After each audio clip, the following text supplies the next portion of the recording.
coming down. Does he have it? Medeiros is going to get it. Oh, they're going to toss it. They haven't got it. He's on the outside line though, going into the fastest corner on the circuit. Surely this can't work. Dominic Ligner has got a sensational run outside line now though for the heavy braking zone. Around the outside goes the Audi R8. Look how much Miller's caught back into play. Exactly, Miller's just like trouble. He's not on second and change. All of a sudden, Miller's back in play. Can Barry do it? Big Barry's going to do it. Big Barry!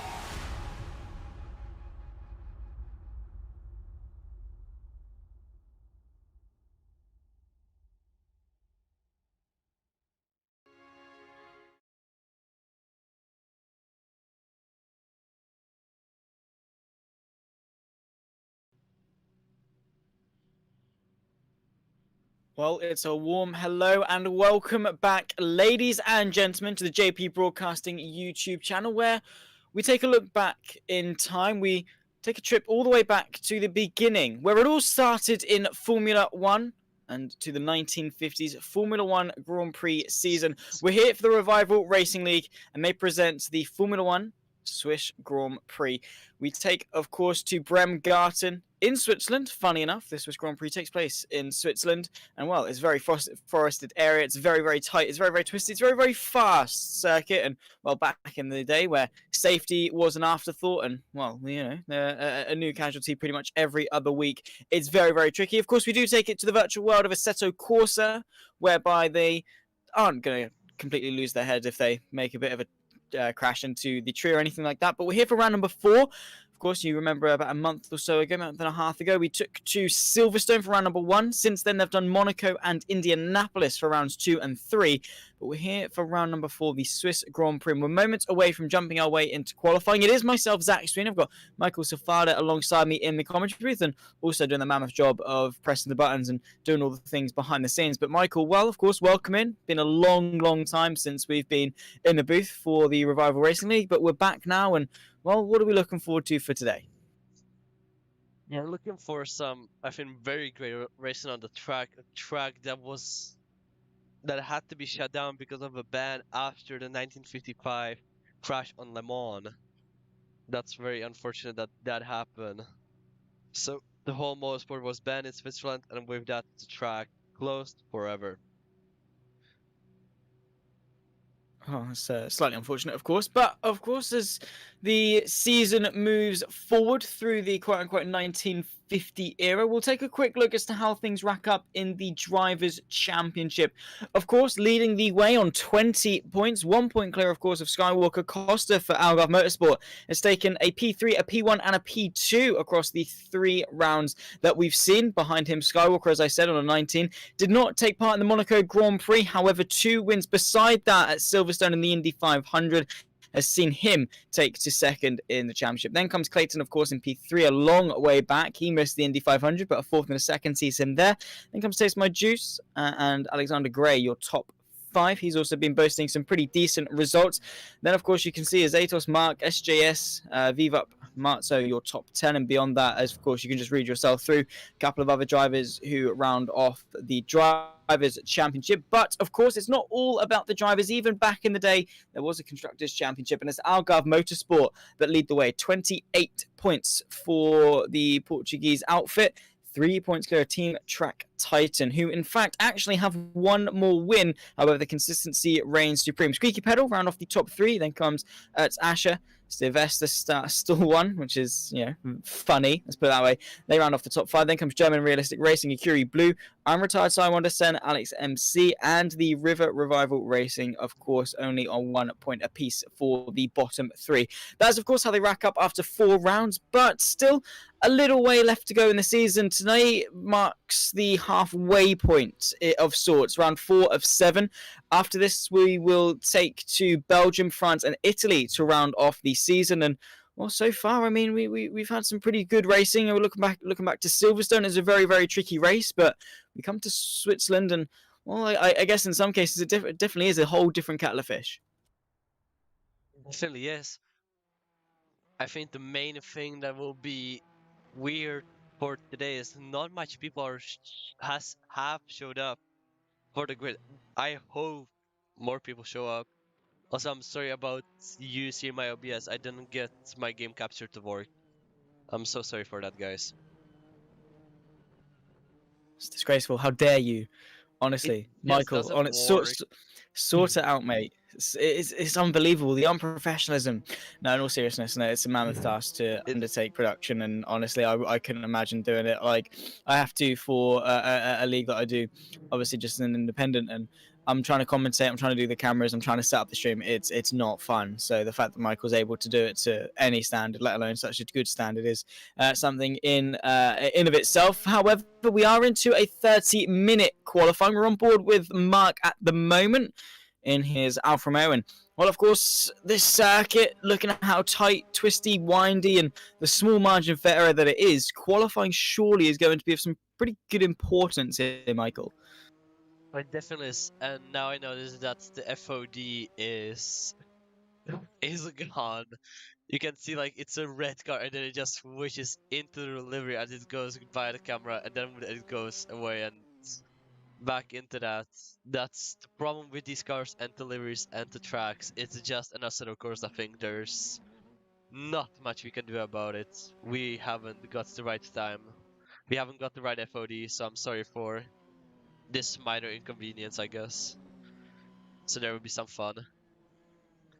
We'll be trying to spot the deliveries, and then of course it's just chop and change. And look at that, awesome. I mean, it's impressive tech for the 1950s to obviously be able to change deliveries at a moment's notice. We're seeing it in real life Formula One with McLaren and their changeable sponsor panels, but didn't know they had them all the way back 73 years ago in 1950, where so they can just push a button and obviously change their livery as quick as possible. Costa at the moment, however, he's leading the way in terms of the timing tables in his number 5 machined Ferrari. There are two Ferraris, of course. There's the 375 Formula One and, of course, the 125 F1. It's one that I did actually get confused about a lot at Silverstone. I still don't quite know how to tell the difference. I mean, one, obviously, I mean, the 375 is, I'm just having a quick old look, has got a 3.3 litre V12 as opposed to the 125 that probably has a little bit smaller in terms of an engine, a 1.5 litre V12. So there are obviously going to be some difference in terms of that, but yeah, again, in terms of cosmetics, we'll have to sort of try and find the difference as best we can. But Costa, of course, doing a fantastic job. 12, what does that? No, not 12 seconds, 9 seconds clear of Anton Azatel in second. So, I mean, as it stands, Costa's looking pretty nifty around the Swiss Grand Prix circuit. It seems like not very flat, but not very hilly as well. It's like some kind of, if in the sweet middle, it's a perfect track to race on, I guess. Really a shame that it hasn't been renovated to the styles of Spa-Francorchamps. And that's Switzerland banned motorsport in that style when the track was getting a little bit of popular. Reminds me kind of like the smaller Nordschleife, if you look at it from a point of view specific.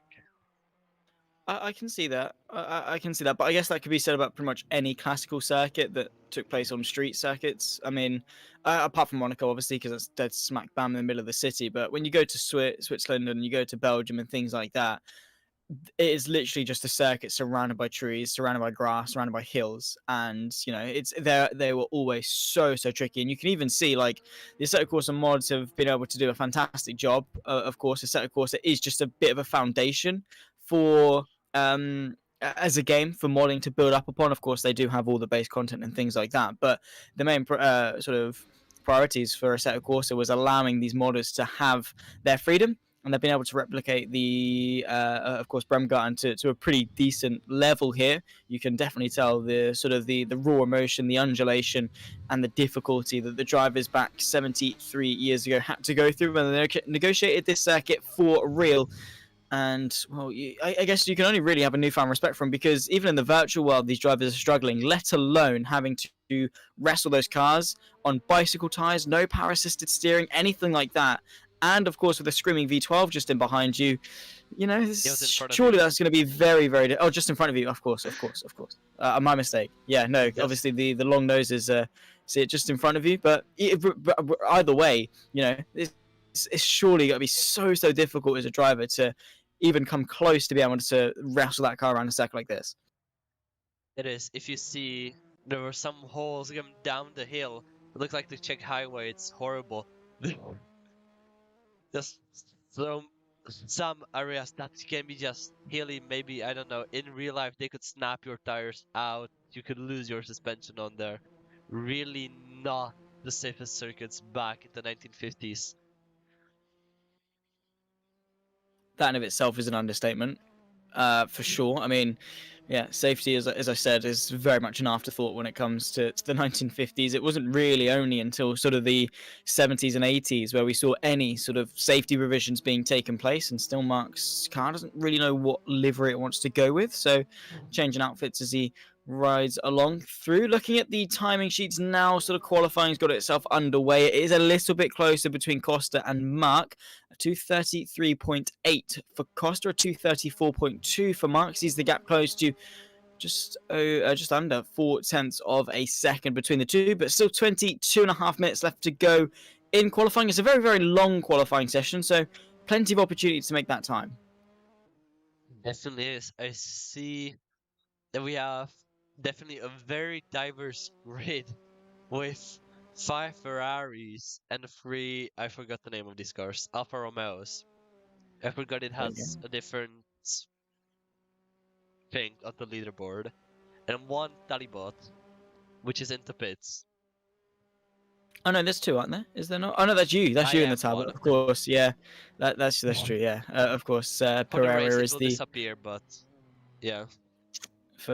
Yeah. I mean, the Ferrari does seem to be the dominant car of choice, and well, can you blame them? Ferrari been around since the start of Formula One and haven't shifted at all. I mean, same too can be said about Alfa Romeo. In all fairness, being back there in the 1950 grid and still around today in 2023 in terms of Formula One, but. Yeah, Ferrari have definitely been the big staple name, producing cars. I think is it upwards of something like 17 championships in total between drivers and constructors, something along those lines for Ferrari.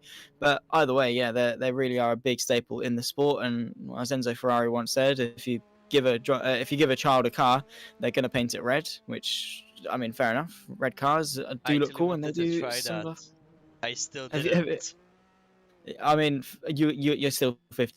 So I could give you a bit of paper and make you draw a car on it. We are patroning a grade of like first years. So like they're in the first grade, we are patroning a first grade. So I just want to give someone a car, and I want to know what color are they actually going to paint it. You see, Alfa Corsa actually paints the car red. If they go out of field of vision, now you see it. So yeah, as soon as it clocks. Ferrari. Yeah, of course. So we have a red or white checker going the way of Mark. But yeah, someone's got to do that for science in terms of child psychology. Like how much does media or whatever influence their brain? I don't know. I probably would find that study quite interesting, to be fair. I'm a bit of a geek when it comes to statistics and psychology and things like that. But that's besides the point. JB Awesomeness. Swap that B for a P and you're pretty much on the right tracks in terms of your username. But he's working his way around the circuit, about 2.3 seconds off the pace as it stands. But, well, 2.3 seconds around a 2.5 minute lap time around a circuit as difficult as this. You know, you're going to find tenths of a second, even seconds around a circuit like this, purely just by being that little bit more committed. Just send it into the corners. You are not afraid. That's the biggest difference between real life and the simulators. You can just send it. If you send it in real life, you could have died. If you send it here, what's the worst that can happen? If you have a direct drive, you can lose your arms, but still better than lose your life, I guess. So, send it. Yeah, fair enough. Send it. Lick it, stick it, send it is what I used to say quite a while ago. You just, you lick the stamp, you smack it on the envelope, and you send it off. And, well, of course, around a circuit like this, particularly in qualifying, that is definitely going to be the case. It's a shame we didn't see Monaco qualifying, and I definitely would have wanted to see that. But look at JB and how he's literally sideways going into Volan ramp into the, well, I don't actually know. I'm not really too accustomed with the circuit, to be honest. I don't think anyone is too accustomed with the circuit, in all fairness. It's a very, very old one, not one you often see at all when it comes to sim racing. But it's nice, I guess, from a nostalgic point of view to reminisce in terms of history, see where we came from, and obviously progress your way forward. We were speaking to Obi-Wan, I think, actually, during Silverstone, as to how, actually, that's a lot of tire smoke being kicked up. Just in front, is that Anton Zaitel, I believe, potentially so. I'm not entirely sure, but yeah, indeed it was. You just have a bit of a spin bit sideways, kicking up a bit of tire smoke. But again, what's the worst that can happen? If you have a spin in this, you know, you escape back to the pit lane and you go again. So definitely worth it just to push the limits a bit, because you've got still 18 minutes left in the session to set a lap time. It's definitely for sure very easy. We actually do have 17 minutes left. That's a lot of time to set a good lap. That's a lot of time. I don't know if these guys have limited tire sets. I don't think they do.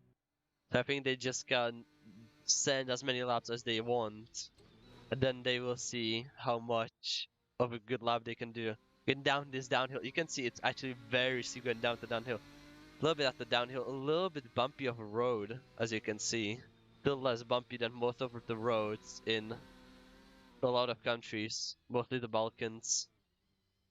Getting into the right hander, very not that sharp, but still you have to brake, I guess, like into the second or first gear. You can like these little bit of bends, I would say a little bit of a bending chicane, drifting through them as well. You can see that little spin that didn't, I don't know where it happened now, but yeah, it's drifting through the corners, basically power sliding the wheels as they can, pushing them to the edge, going on a little bit of some grass, not going the best apex, but still better than me because I'm not that good. I shouldn't talk into his driving that much. Getting up to the road as much as he can. Maybe he could have taken some grass. Great apex by Anton. What he could have done, using all the road available to him, he could use some grass, as seen by other drivers. This little kink, they're just nothing for these cars. And definitely more to go. That's a little corner, a little bit of a slide, nothing much. Now braking into a corner that doesn't seem so sharp on the mini map or anything like that, but it's really sharp. Now one of the sharpest corners, sliding in. Now braking for it. It should be somewhere right here. Or was that the corner? That was the corner. Bit of a kink. I think it's a bit of a kink, according to the. But again, like looking at it, it's a straight, but it's not. It's probably flat out, but there is some very, very tiny sort of oscillations in the road and things like that, where you're sort of going a little bit left, a little bit right, dancing around, and there we go, straight onto the brakes. This is where it really tightens up, is into Forest House. I don't know, my Swiss, because I don't know, the Swiss are they're a bit of German, French, Italian. They're a bit of all three, aren't they? In terms of it depends where you live in Switzerland. Yeah, whether a case you speak Swiss French, Swiss German, or Swiss Italian. But yeah, it seems the case that a lot of the corners here are very German orientated. But into that corner, of course, Forst House, where it very much does tighten up, and it's very much the first sector of the race circuit where things really do sort of are quite tight, and you really have to be quite careful. There's Anton Azator taking a very interesting line. He's probably a bit too accustomed to the bankings at Indianapolis, where he has to find the banking wherever he can. Switch to Costa if he can show us some new tricks. That's actually, he has the same Ferrari, if I'm right. Just going a little bit, maybe less speed, and this is the corner that I was talking about. It seems like a king on the minimap, and that's him going into the forest.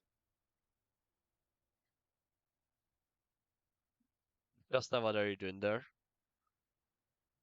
Well, there's a car in there somewhere. We'll see him emerge from the trees. Oh, well, camera shaking. He must have there crashed. he No, here we go. Yeah, there he is. He's popped out somewhere. Well, you can see that car is not looking overly good in terms of direction, but he's managed to get back going again. As Costa, of course, is doing his best. And well, the battle for that third pole actually in this session between himself and Mark. Well, less than a tenth of it. Actually, no, I apologise. I got carried away. It's about a second and a bit between himself and Mark. 2:32.7 for Mark and 2:33.8 for Costa. And of course, you got to look out for Lipo Chak in the number 7 Alfa Romeo just in behind, a 34.0 for them. So, I mean, it could definitely still be lively. And there we go. Costa proving the fact that these olden time Formula 1 cars have got absolutely nothing in terms of assist. No power assisting, no power assisted steering, no ABS, no traction control, nothing like that. These cars are always on the absolute limit. Still race for sure. I see Mark is on track. Let's see if he can show us whatever he does that's second faster than all the other guys. Would be interesting if we can see something taking a little drift through that corner. Now I think the main line is not going pretty porous like Costa showed us. It's like this little bit of, I would say, a king, but still I don't think the main line is that close to the wall and touching the wall actually. So otherwise, yeah, I think this should be a pretty simple king for the drivers. We'll have to get accustomed, obviously, to all the corner names and things like that. Getting word in the YouTube chat that Costa's been playing The Forest too much and forgot which game he was playing. Of course, The Forest, for those at home that don't know, is a open world survival game where you're stranded on some island. Funnily enough, there's quite a bit of forest. There's some weird zombie-esque characters. There's some cult shenanigans going on. Cannibals, yeah. You got to try and find your son or something like that. I played it for a little while. I didn't get very far, but it's a good game. Good fun, to be fair. And well, of course, Costa, he's fighting for pole, and well, he's instead actually looking for his son. Of course, don't let Jen Doe be the only one in the YouTube chat who has been coming on. Of course, I can see Sporticus, I can see Lucas, and of course, the Revolver Racing League themselves. Then I can see Blueby Blub, who's cheering on Hirimato in the YouTube chat. Thank you, of course, to those of you that have been able to chime in and do continue to do so. Make sure, of course, you're liked, subscribed, and the bell is turned on for notifications for the JP Broadcasting channel, so you don't miss a beat when it comes to sim racing. We've got absolutely everything for you. Open wheels, old-time Formula One, radicals, touring cars, GR86s, the whole job lot. There is something to tickle your fancy, so you definitely will have a home here. There's Mark, actually, getting a little bit lost, and, well, finding the fence a little bit quickly on his pursuit to extend his gap for pole position. But, yeah, it's absolutely lovely to have you, and, well, keep us entertained in the YouTube chat. There's Costa. Well, there we go. He tried to be fancy, tried to go in a little bit too hot, and once again, finding the wall at Forced House. Switch from number 1 crashing, switch to number 2 crashing. Perfect. At least JB Awesomeness knows how to keep the car on track. For now, at least. Going in 4th gear, that's actually quite a fast time. Quite fast. 5th gear, 200 kilometers per hour in these cars. It must have been insane. Oh, yeah. I mean, there's no doubt about it. They are literally on tires that are tiny, something you'd see on your road bike, maybe at an extreme. It's ridiculous. And of course, with a V12 just in front of you. Now I know. There we go. Banging. Look at me go. Learning my stuff. But of course, that's all going to the rear wheels and definitely not going to be a ton of traction going the way of these 1950 Formula One cars. They, again, we'll come back to it countless times over the course of the broadcast because they were just a different animal when it came to the machine. And we look now in real-time Formula One as to how wide. I mean, you could probably put the two front wheels end-to-end and it probably wouldn't be the width of a modern Formula One day tyre nowadays. They are phenomenal. And the grip and traction that we have nowadays is remarkable. And again, if you try to even remotely put a modern day Formula One car on tires such as these, they would struggle very, very badly. But we approach the sub 10-minute mark left to go in qualifying, 2/3 of the way through. Just keeping an eye out on the times, but no major changes as of yet. But a couple of close ones. I see Mark and Costa, separated by just under a second, when it comes to a 42-lap race. That gap can change. The consistency can make things sway. The strategy and things like that. We could definitely still be in for a good race. I spotted an English name. It's after like a couple of first corners. Its name's The Quarry, which is another game, but made by Rockstar. Wait, what? Yeah. Like. Which corner? Like the downhill. It's named The Quarry. Like Quarry. G. Oh, That's interesting. G. Q. Q-U-A-R-R-Y. Wait, Rockstar's made a game called The Quarry. I've never heard of that. I'll be honest. Yeah, fair enough. It's quite new. So. That'll be it. Of course. Into 8 minutes. again, don't know anything. There's JB Awesomeness having a bit of an awesome slide as he slides his way through Amit. And, well, looking pretty damn nippy in that Ferrari. Again, I don't know if that's the 375 or the 125. You will have to accept my apologies. I am, well, we're both very, very new when it comes to 1950 Formula One commentary. It's definitely not a common occurrence in terms of sim racing. So we'll slowly but surely start to get there into Vollenstrasse for JB Awesomeness, the very, very fast, quite long left-hander as well. And then you've got a slam on the anchors once again for Vollen Ramp into the right-hander, of course. It seems quite deceiving. You can still carry quite a bit of pace through it, though, about 130 kilometers of an hour. About, what do you make that, about 90 to 100 miles an hour-ish, give or take. So, still very, very quick. Ooh, I don't know. I am Through. not It's roughly. I don't know. I just make rough estimates. I think it would be around that mark, but you just see constantly the car is literally moments away from giving up. They are pretty much side, but you can always see the slip angle of the cars as they run the way around the circuit. Yeah. I mean, it is just it's ridiculous as to how the margin for error is so slim when it comes to cars like these, but you know, they're making it work. They're looking pretty cool while they do it, so can't complain. As long as the racing's good, let's hope that, of course, the racing is good. We're in for a 42-lap race. We expect 2 stops along the way for fuel. I don't necessarily know about tires. There's Bethlehem as a corner, which is interesting. So another a name that we might recognize for those in the YouTube chat. But there we go. JB Awesomeness running his way in towards the right-hander.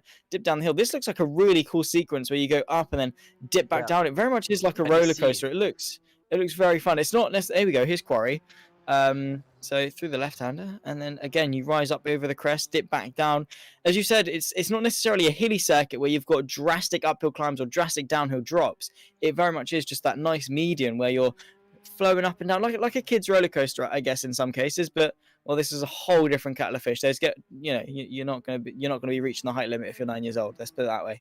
Well, even some kid coasters can be better than the adult ones. So. Yeah, not much of a difference there. Actually have experience that a kid coaster was better than an adult one. We have information on the Ferrari, so now we know which is which. Smarter every day. Helpful. Obi-Wan, of course, the big man working the league in the background. He knows his stuff. So, of course, for those of you that don't know, maybe you're just as new to this as we are and you're learning along the way. The Ferrari 125 is the one driven by JB Awesomeness, the one driven by Costa and driven by Pedro Lopez. And then the 375 is the one driven by Sen and Anton Azatel. So maybe if we just look at them, I mean, you can see Anton Azatel, you've got a bit more of a pointy rear end and a bit more of a flatter front end in terms of his Ferrari. We'll have a, spot the difference between the two cars, and then we'll cut to Costa, and you can see there is, to be fair, there is quite a big difference. It's more round. The front end, you can see the front grille is a little bit more chunky, so there is a significant difference, let's put it that way, between the two cars. So fingers crossed we won't get them mixed up in future. But yeah, I mean, 2 different Ferraris, and well, they're looking still pretty good. Yeah. So the 375 driven by Costa, the faster one, I guess. No, sorry, the 125 driven by Costa. Don't know if that's faster. Actually seems like it, because the two cars of JB Awesomeness and Costa are better than Anton and Sen. But also Marzo is racing, then I don't know which one. That's the 125, 125. I believe. Yeah, there we go. Yeah. And this is the... We'll find out in a sec. Yeah, that's the 125 as well. And look at us learning, Michael. We know our stuff. Go us. We're professionals. A very stretch the word. Why James puts up with us, we don't know, because we're the young ones in the commentary booth.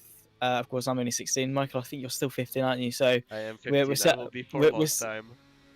Yeah, we're still the youngins when it comes to JP Broadcasting. We do definitely make James and Dean Biggles feel a little bit older than they potentially could actually be. But yeah, it's always fun making him feel old, I suppose. Of How course, is that Biggles fun? himself. What's that? How is that fun? I don't know. I think it is. To be fair, it's fun because Biggles never shuts up about it. He's always like, "Oh yeah, mate. Honestly, like you just make me feel so old." That's him because he's Australian, you know.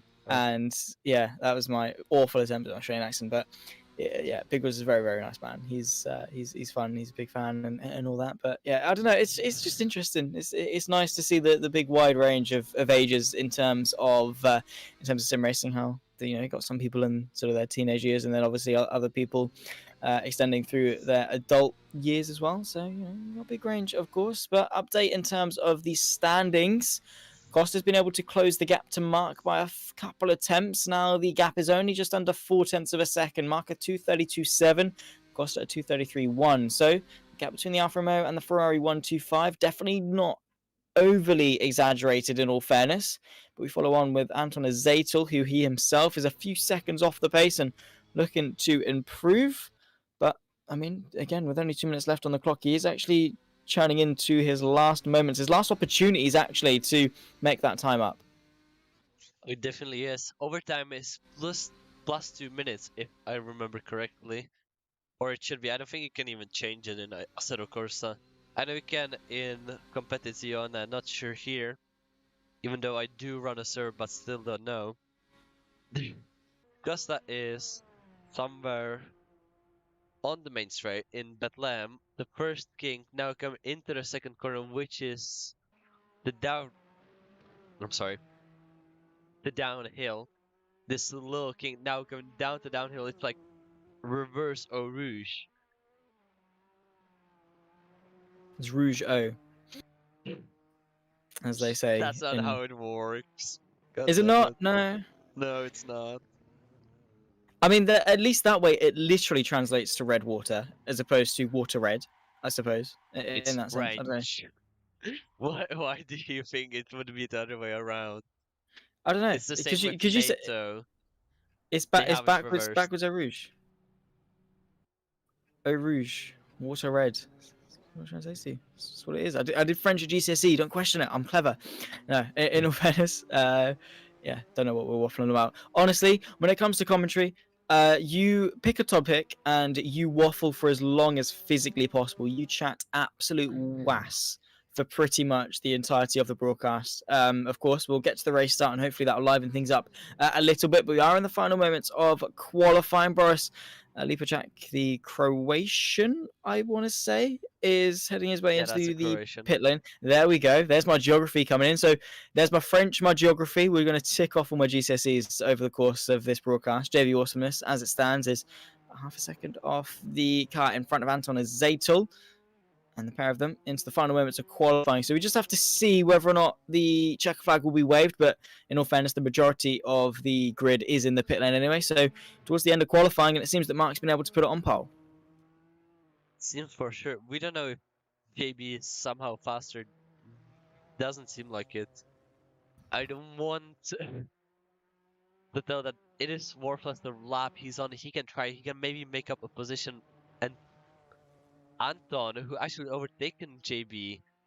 Anton is 4th. JB is 5th. JB was 4th. If I remember correctly. So that's a statement made by Anton that both of the Ferraris are able to compete in the top 5. Still the 175 being better, I guess. Or having more capable players behind the wheel, at least. Yeah, now breaking into Wallenrampe. I hate these names. I know neither of us are German. I mean, to be fair, you're Czech, right? From Czech Yeah. Republic. Yeah. So I mean, you're at least closer to it. You should have some knowledge of how things are pronounced. To be fair, actually, I've got German on my Duolingo if that counts for anything. I know. I I am can learning order. German for a second year, and I still know You still don't know. nothing. The Honestly, teacher I is know. bad. I know how to order a coffee in a cafe, and that I is know how to literally say, the I don't full extent. speak German. That's the best thing you need to have.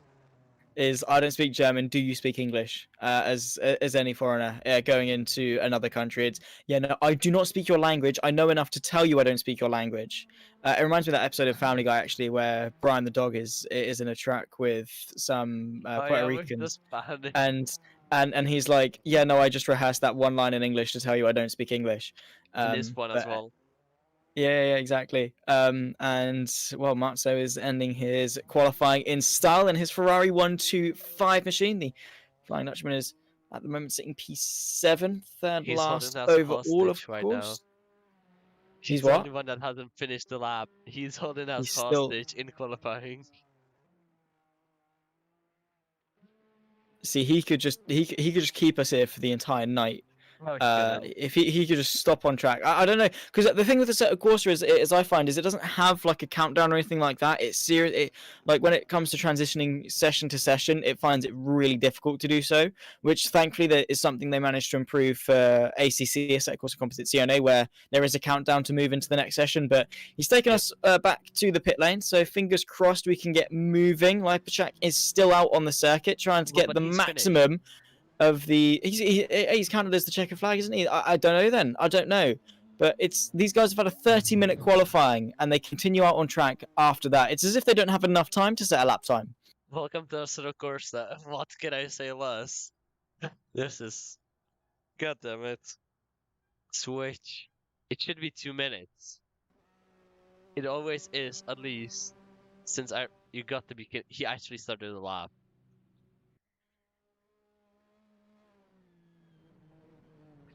I don't know what to say.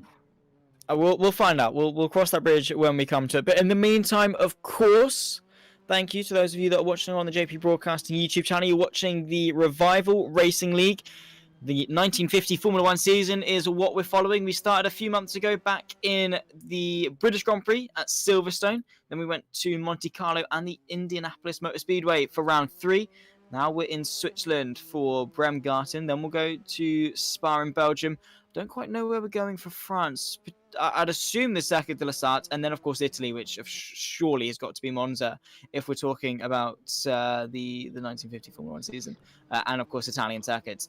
Naturally, Italy, you'd go to Monza, but still waiting to transition from qualifying into the race. It'll be 42 laps in length, and while we wait, of course, we'll talk you through the grid order. Mark will take pole position in his 29 Alfa Romeo. A 2-minute 32.787 was the benchmark to beat, and no one was able to top it. Costa gave him a good run, though, in his Ferrari. A 2:33.1 saw him just less than 0.4 of a second behind the pole sitter. Lipacek and Anton Azeto, your second row, with JB Awesomeness rounding off your top 5. Then comes Pedro Lopez, Matzo Sen, your for 6th, 7th, and 8th. Then comes Nzo or Nitzo or whatever their name is with a 3-minute 6.9. Then, of course, Michael Sifalda, who's, he's commentating, he's producing, and he's racing all at the same time, apparently, in his Talbot. No, then, of course, Pereira. Honestly, I think that would be so much fun. Pereira, of course, rounding off the grid in his Talbot, of course, not able to set a lap time. And there we go. No, actually, people leaving the pit lane doing some donuts. That's awesome. Love that. Bit of celebratory motions for some people as we wait to transition into the next session. And there we go, fading to black. Fading back to colour for what will set us off for 42 laps. And well, I'm looking forward to this one, Michael. What do you think we're expecting? How is this race going to shape up? We are expecting at least one car to mess up turn 1. At least one. And I think that's all. Is that all your prediction? Yes. Maybe So Costa insightful. into first place. Maybe Costa can dive into first place, like on the first lap. Maybe. We'll see. Of course, they will have a standing start. We'll wait for the lights to come on while we wait. But yeah, make sure you're commenting. Give us your predictions in the YouTube chat while you're watching along as well. Don't just sit there idly. Make us do all the hard work. It's not like we're being paid to do it or anything like that. Don't make us work. Do some of the work for us. Give us something to talk about. Any conversations, any queries, any questions you might have, or just any topics, of course, that you might have in the YouTube chat. Definitely do let us know your thoughts and feelings as the race progresses. Do make sure to follow us on all our socials as well, on the likes of Twitter, Instagram, and of course here on YouTube at JP Broadcasting as well, to make sure you stay up to date with everything that we do on the platform. We travel across everything when it comes to sim racing, but we're here once more for the Swiss Grand Prix. And, well, despite the fact there are only 9 cars racing, or I should say 9 cars that were able to, or 8 cars that put a lap time in, we're still waiting for the cars to take to the grid. A minute and a half as it stands as the timer to signal us off for 42 laps. And, well, we're in for a long one. We've just followed off the 30-minute qualifying, Michael, and, well, now it's into a whole different kettle of fish where consistency and pit strategy are going to rule over anything else. Well, we should have a 2 pit stop strategy for all cars. So that means at least 1 tire change, at least some fuel splash, because that's still legal here. And it's legal in AC, so no one cares. But yeah, here we have the grid. It's the normal standing start, as we are used to. 2x2. Here we have a beautiful cam. And I want to hear your predictions coming into the race. Again, that's my job. I'm meant to put you on the spot and give you the tough question. But no, in all seriousness, I think Marc and Costa could have a good race. I think, of course, Costa is going to look pretty good in terms of consistency. I mean, if you just look at the Drivers' Championship, Costa hasn't finished off the podium at all and sits quite comfortably actually on 20 points. But we will find out 15 seconds before the lights come on, and very, very quickly before we get underway. Well, let's have a look. Actually, in fairness, the lights are now coming on. 6 red lights, of course. Marc and Paul Costa alongside. 1, 2, 3, 4, 5, 6. The 1950 Formula 1 Swiss Grand Prix round number 4 of the Rival Racing League is underway. The flag drops and we are go. Costa getting off to a pretty tentative start, but Marc absolutely flying just behind Lipacek and Anton Zaitel as they run their way through Bethlehem in towards the first proper corner. And, well, that's not actually going to come for quite some time. Just kinks and stuff all the way down the hill. Costa, though, there you go, in second place, just trying to follow through the right, then down through the dip. And a bit shaky, of course. Here you can see, just trying to work his way through. There's JB Awesomeness and, well, a couple of people just finding their way at the back of the field. But very much underway in this race. And, well, seems to be a fairly calm start. But could that be the calm before the storm? Maybe it's good. Oh, no. Marc already making the first mistake, touching the wall a little bit. Costa going side by side, like right into the kinks. These cars are like go-karts, still maintaining the speed. Marc is getting a little bit more of a grip, and Costa will try and run away with this first lap. Marc, that's a mistake. Then be a little bit ashamed of touching the wall, and that costs you 1.5 seconds. And Anton, that's coming to overtake Marc as well. This is just one bump into the wall. This is a massive mistake in these cars. It is indeed, and you really have to be careful. It sort of sparked a very long line of people fighting over positions side by side. Maybe a bit of contact. Anton Zaitel is going to say thank you very much and work his way up to second. Big crash there. And there is unfortunately Marc, the pole sitter, tumbling down the order after an initial incident that sees him down and sparking the fight between himself and Anton Zaitel, and Lipacek also in the mix. But then further contact sees him in the wall and only now in 5th. Actually, no, I say that in 5th place, and he's now in 8th place. I'm getting confused between himself and Marzo, but first lap well and truly underway. Costa leads by 4.3 seconds, and already in the opening lap, the field very much has spread out. We're about halfway through lap number 1, and there we go. That is quite a... And let's put an anticlimactic start to this race. I guess it was a climax of sorts, just the wrong one, with Marc unfortunately having a bit of a spin. But Anton Zaitel, no complaints for him as we follow JB Osnes and Lipacek for the fight for the podium.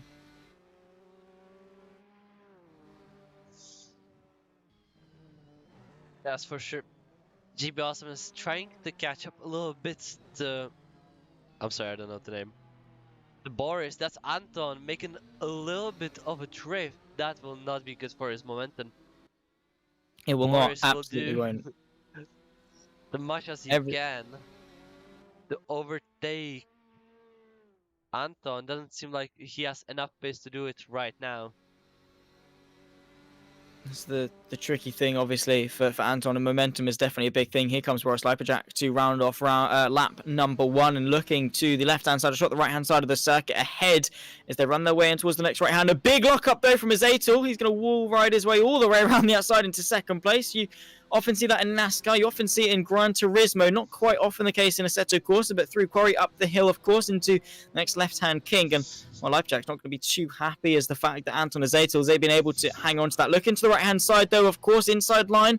No gaps opening for the Croatian on this particular occasion. And well, you can see the Ferrari 125 just in behind there of JB Awesomeness, trying to make up some places as well.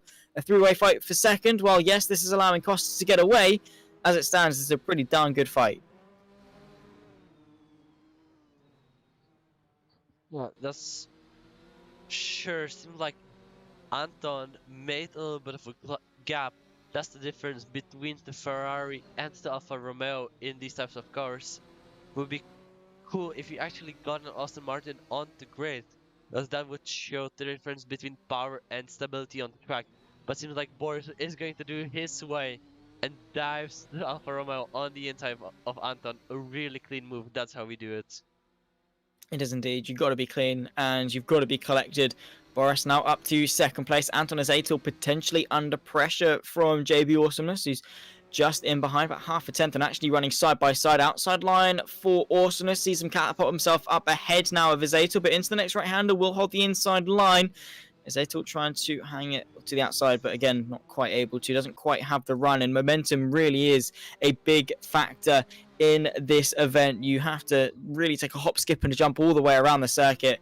And as soon as you lose that, as soon as you compromise that, it's exaggerated for the next 2, 3, 4 corners to come, and you lose out big time in the early stages if you do that.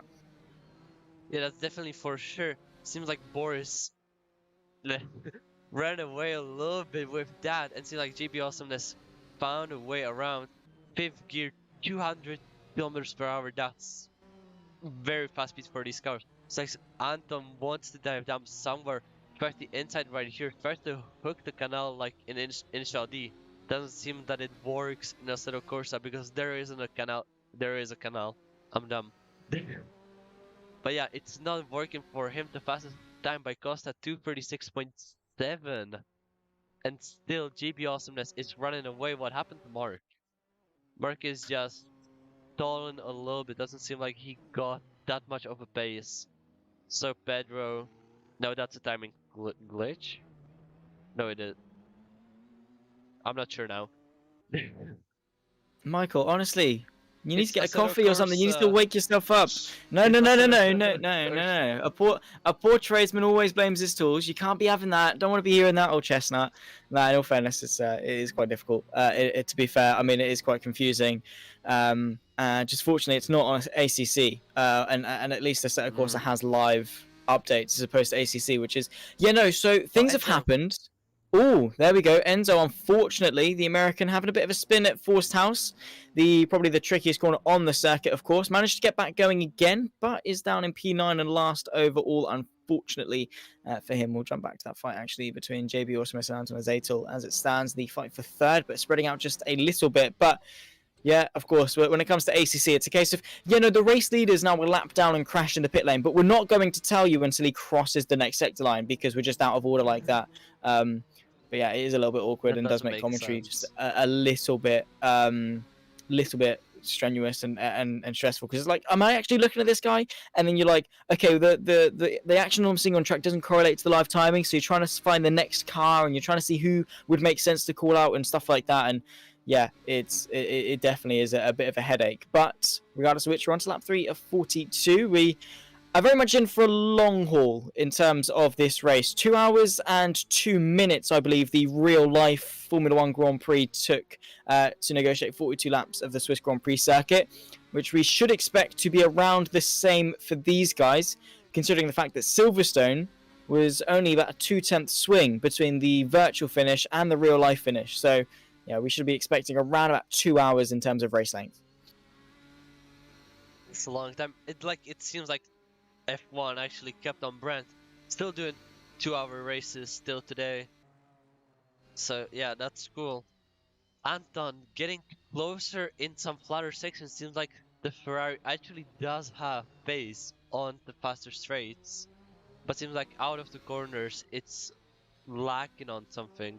Costa, as I say, that's 2:35.6, a very good lap by Costa. Costa just absolutely flying. In all fairness, he's on fire, and in a day where Skywalker cannot turn up again, it's a great opportunity to extend your championship lead out in front. As it stands, though, Azatul, the German, who is probably the closest thing to a home race that he's going to get this season around Switzerland, is at the moment running in P4. He can see JB Awesomeness just in front, but that gap is growing bit by bit.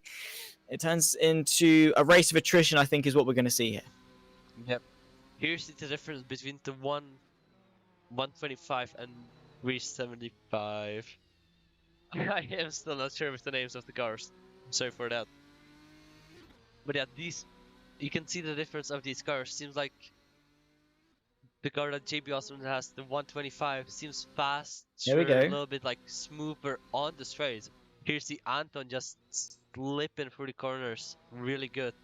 Like a little bit of actually just doing power sliding onto the front tires. Look at Mark overtaking Pedro Lopez. Yeah, Pedro Lopez. Now coming, not downhill. I'm sorry, coming now into the Kings, almost side by side. Oh, that's really close. Now coming through Jordan, Marcus has the better line. Still keeping it on the edge of the track, trying to take as much of the track as he can, using all of it to take through the leaves, through the grass, anything he can just to get away from Pedro Lopez, and it seems like it's working. The gap is almost at over a second. Is indeed, and well, as the broadcast progresses, as it stands, we only have three. Actually, no, we don't. We only have two manufacturers on the field. We've got Alfa Romeo and Ferrari. There's a big old whack to the wall there for Pedro Lopez, unfortunately, going out of the right-hander. But we have the Alfa Romeo. We have then the Ferrari 375 and the Ferrari 125. For those of you just joining us, the Ferrari 125 is the one driven by Costa, the one driven by Mark, as we can ride on board with him now, of course, and of course JB Awesomeness, and by Pedro Lopez as well. The 375 is driven by Sen and Zatel. So, I mean, just keep an eye. Actually, no, Mark's in an Alfa Romeo. Of course he is. He's in an Alfa Romeo. He's not in a 125. I do apologise. That's me tripping up. Regardless of which, the Ferrari 125 is driven by Costa, JB Awesomeness, and of course Life Jack. Not Life Jack. He's in Alfa Romeo again. Look at me go. I'm trying to teach Michael about the cars, and I can't even get them right myself.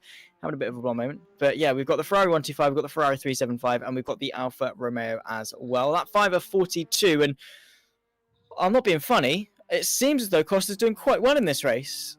In all fairness, I think that's at least something you can tip him with. So he's doing more than better. He's flying almost 12 seconds up front. Yeah, Marcus Romeo, you can spot an Alfa Romeo. It has a more pointy back than the 125. If you look at it carefully, now I will switch the bars. He's the second fastest. It has more pointy of a back. That's a way you can differentiate. It has, I think, a larger grille at the front. Yeah, seems like it is more pointy of a car. It is, and well, very, very sideways in the hands of the man from Portugal, of course, of Costa. He's very much sideways at pretty much any opportunity, which in all fairness, I think you have to drive these cars in such a way because of the fact they've got so much understeer that the only way you can counteract that is with just slam the throttle and get some oversteer to rotate the rear end of the car, because if not, it just handles like a truck. And again, we'll come back to it all the time. They've got bicycle tires on. They're very, very skinny. And when they've got the horsepower going through the rear wheels, and of course the very much lack of aerodynamic capabilities, they have to be a little bit more innovative around these circuits. But they definitely do have to be. Boris flying away from GB Awesomeness. Pedro Lopez overtaking Marzo, also making his way through the field. So Pedro will try and best to catch up back to Mark and overtake him. Mark has a big gap to clear, 30 plus seconds. So that will be a large gap for him, but he has a lot of laps left. Pedro being attacked still by Marzo in the 125.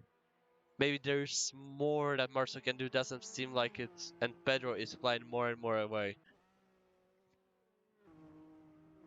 Yeah, he's well about 4.2 seconds off Mark, and well, Marzo is there. He's looking a little bit feisty. Maybe 1 second behind is the gap as it stands, but of course you have to be very, very careful. And well, there we go. That's definitely going to extend the gap just a little bit. Marzo with a bit of a mistake in behind Pedro Lopez, and that car's still unable to get it straight. He's still struggling all the way halfway down the straight.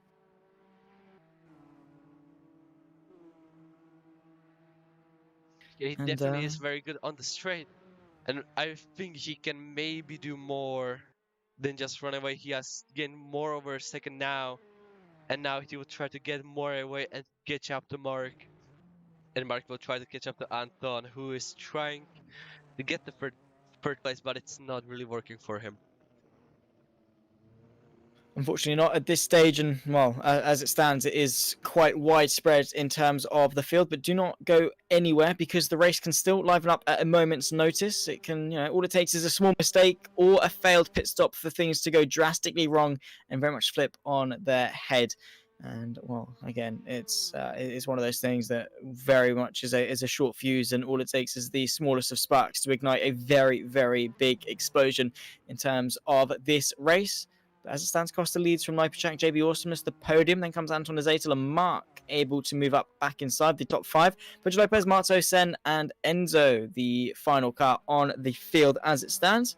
And continuing on, we are now about a seventh of the way through the race. Lap 6 of 42. Around a very, very long lap here at Bremgarten. It's quite a way around the circuit. Let's put it that way. It's very, very tricky, and Pedro Lopez proving that in full swing with his car once again going very sideways. Seems like Boris got a little bit more closer to Costa, because the gap is now just over like a second and a half. It's like Costa has done something very wrong. You can see him now in the picture with Boris. So there might be something happen, and we might actually get a battle for first place.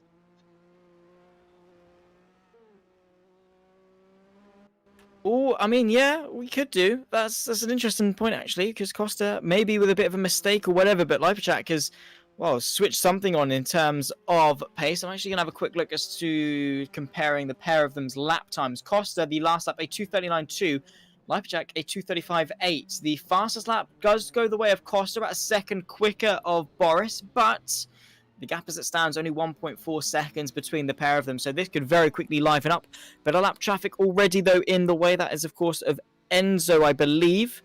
But, no, that's Sen. is that not? That's Sen, okay, Sen. of course. Either way, a bit of lap traffic coming the way. I thought Sen would be a little bit further up than that, of course. They must have lapped Enzo a while ago. But the Croatian is hot on the heels of the man from Portugal. So, I mean, bring it on. Yeah, now we see Marta overtaking Pedro Lopez. Seems like Pedro Lopez making some mistakes since he's fallen down a lot. Now catching up a little bit to Marta, so seems like there will be a little bit of a battle for 6th place. So Pedro Lopez will try the most he can, taking the great apex. Oh, and that's a mistake by Marta. The car unsettled a lot about him. That's not really what you want to see at this track with these cars. As I said, they work like go-karts. You need the momentum, just drag down, and here we go. That's what I'm talking about. Pedro just has the more speed coming into the corner. Oh, and did they touch? I'm not sure if that was a mistake by Pedro or if they touched. But seems like Marto is just running away. He doesn't care. So I don't know.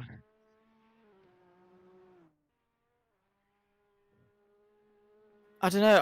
I don't really know how to call that. In all fairness, I mean, yeah, I didn't quite see the entirety of it, but either way, the action has happened. The result is in, and well, they can only look forwards from this point on in the race. So Pedro Lopez, unfortunately, having a coming together of sorts, whether that was actually coming together or it was just a case of one spinning and collecting the other.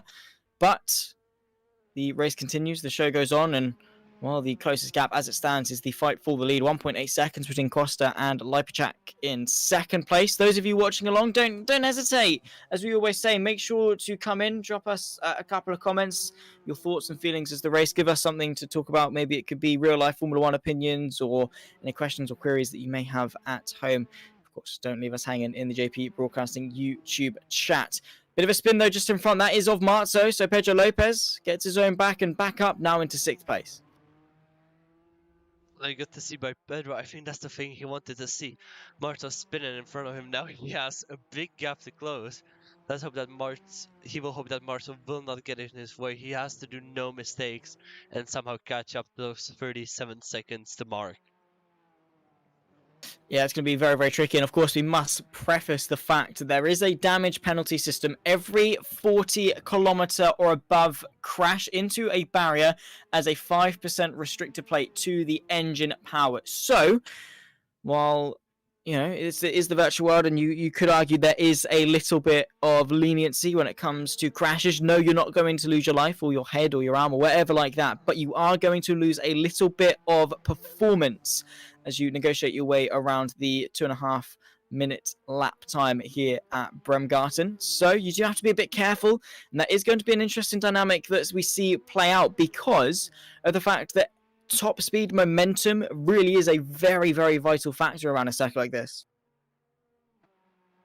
Definitely is. Seems like the momentum they carry from the downhill seems like to carry a lot of that speed into the rest of the track, because the track is eventually just going a little bit up. It's actually kind of the shape, as I'm looking more and more at the minimap, reminds me of Knockhill in Scotland. Oh, and Marzo, one more mistake. The Dutchman spinning around in his Ferrari 125. Like, that's a mistake you don't want to do, and that's the battle between Pedro and Marzo. Basically defeated, but Pedro still has the 40 seconds to catch up.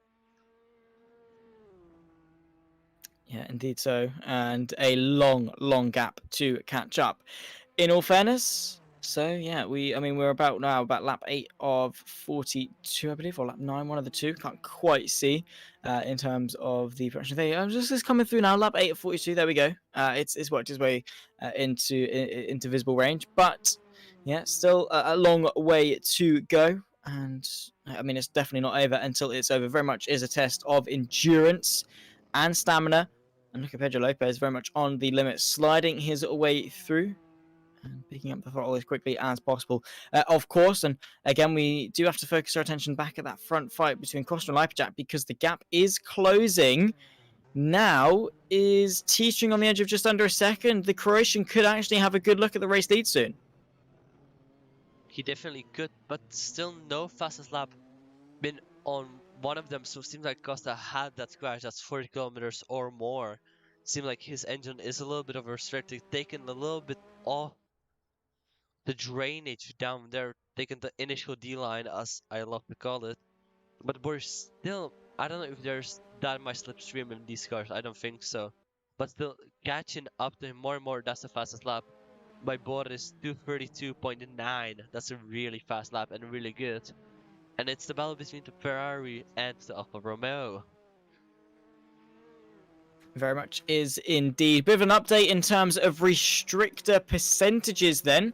So Costa has had 2 incidents. He's now on to 10%. Lipacek though, however, 0. The only driver in the entire field to not have had a single 40-kilometer plus crash. Debbie Orsinis is on 5%, Anton Azetel on 10, then comes Mark on 5, Pedro Lopez and Marzo on 20 apiece, then comes Sen and Enzo both on 15%. So, they're not looking too good in terms of engine power. That is going to take a massive toll. And of course, Lipacek, he's got, 2 crashes in hand versus Costa in terms of engine capability. So if he can put his foot to the floor a bit more efficiently, he could have a good opportunity of just sailing past for the race lead instead of actually having to work for it. Definitely, Kim, seems like JB Awesomeness actually has a really good pace on Anton like this, since he has only 5 and Anton has 10 of restrictors, so 5% for JB Awesomeness and 10% for Anton, and that's a real difference for these cars. Also 10% for Costa and 0% for Boris, and that makes a huge difference as well. That's maybe why Boris is catching up to Costa. Maybe so, potentially is the case, but 1.1 seconds, it's flirting with it. It wants to go under a second, but no major advances just yet from the Alfa Romeo. But of course, Costa, I think, is able to make up the difference in the corners that he loses down the straights, so he might be actually looking pretty good. But of course, on a circuit that undulates like this, having a restricted engine surely is going to be very, very bad, especially if you've got any uphill acceleration zones. That's what's great about this track. It's more of the corners are uphill than than the straights. So if you need to brake a little bit less, even with the restrictor for the corners, because you still need that speed to clear a little bit off going that uphill. But Costa sent the fastest lap, proving us all wrong. Restrictors don't matter. 232.924, just a little bit faster than Boris that lap, but seems like Costa has this under control, but the gap is still under a second. Yeah, I mean, it's getting there bit by bit. Lipjack is chipping away. And of course, he's trying to make any advancements as possible, but it's a long way to go. He's got time to make the job done. He can chill a little bit. He can analyze his opponent. He's not in any rush. Of course, we split the race in 3 when it comes to pit stop windows. So you do the math. 42 is rough. Actually, it is a multiple of 3. It's 14 times 3. Yeah, no, can't, no, know. yeah. I don't know. I think it's 14 times 3. So we're going to split the race into 14 lap sections. So they're not too far away from the first pit stop, of course. So about 2/3 of the way through their first stint. So if Lipjack can make the difference up in the pit lane, he won't actually have to do any work on track. Seems like that for sure.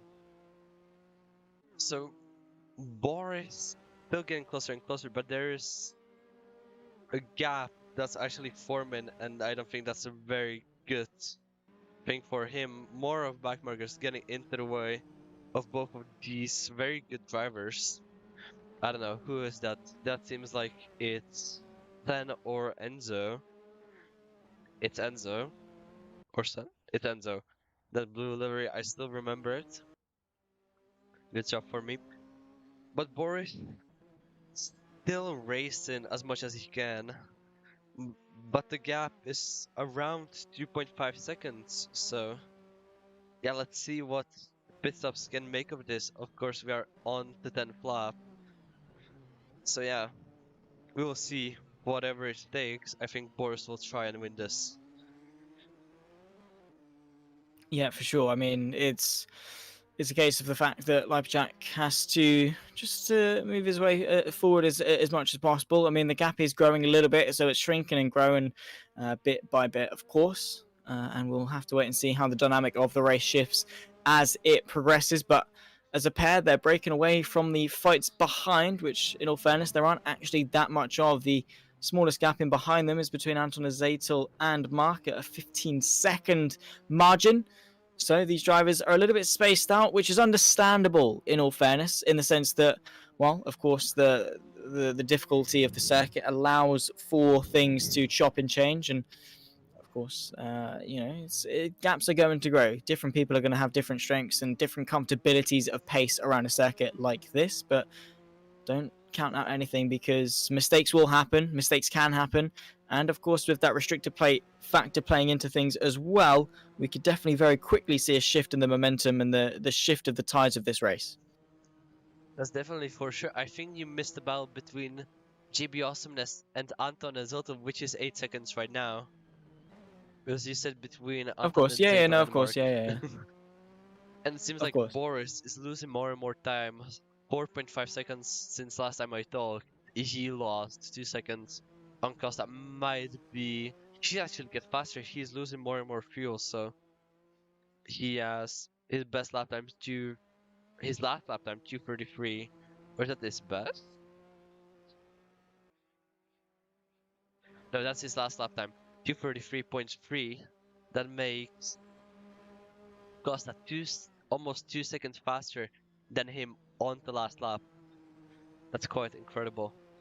Rapid is the only word I can really use to describe the pace of Costa at the moment. He is, just on fire, and I think the same can be said about a number of drivers actually. But the last lap, 2:31.3, and for Boris Lipjak, a 2:33.3. So 2 seconds a lap faster, which definitely is looking pretty good for Costa, just trying to stretch his advantage out in front and reduce the pressure felt by the Croatian.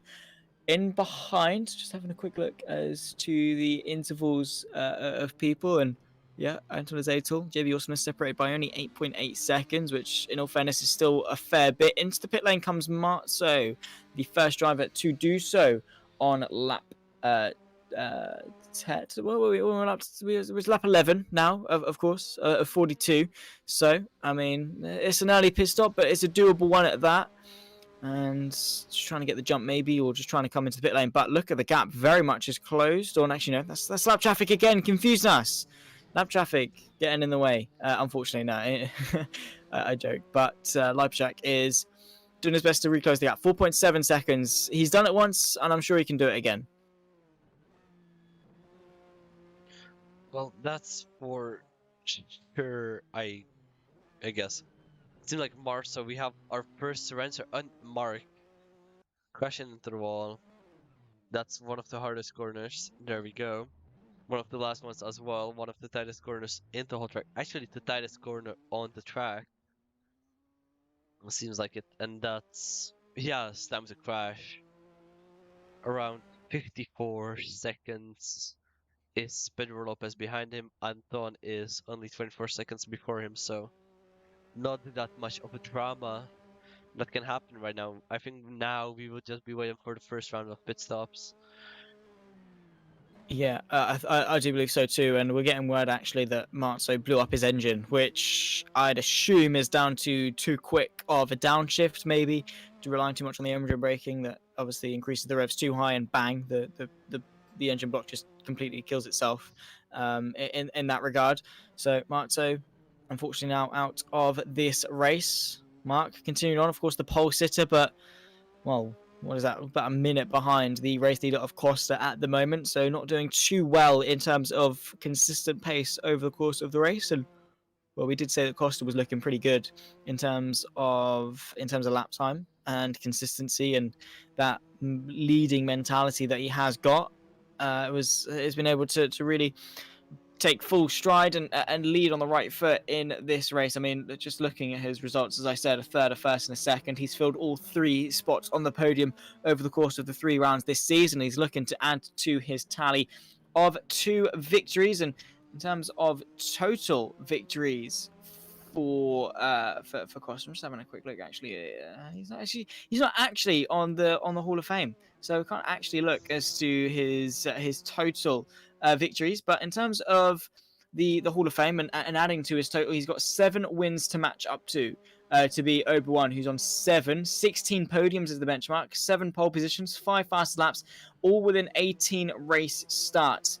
And the next closest is God Emperor on 5, who we don't see on the field at all. But of course, if Costa can chip away at that gap, maybe get a couple more wins, he could see himself towards the top of the Hall of Fame very, very shortly in the Revival Racing League. But remains to be seen. He's still got to do the hard work in this race, and that is far from over, because Lipjak is still quite close. 3.8 seconds. That can change at a very, very big, short moment's notice. He can, make a mistake, make a twitch, lock up, go into a barrier, lose some more engine speed, and bam, that 3.8 seconds very quickly diminishes. Mark lapping the Ferrari, Alfa Romeo of someone as they work their way through the circuit once more. But of course, I think that's the Alfa Romeo, if I'm not mistaken.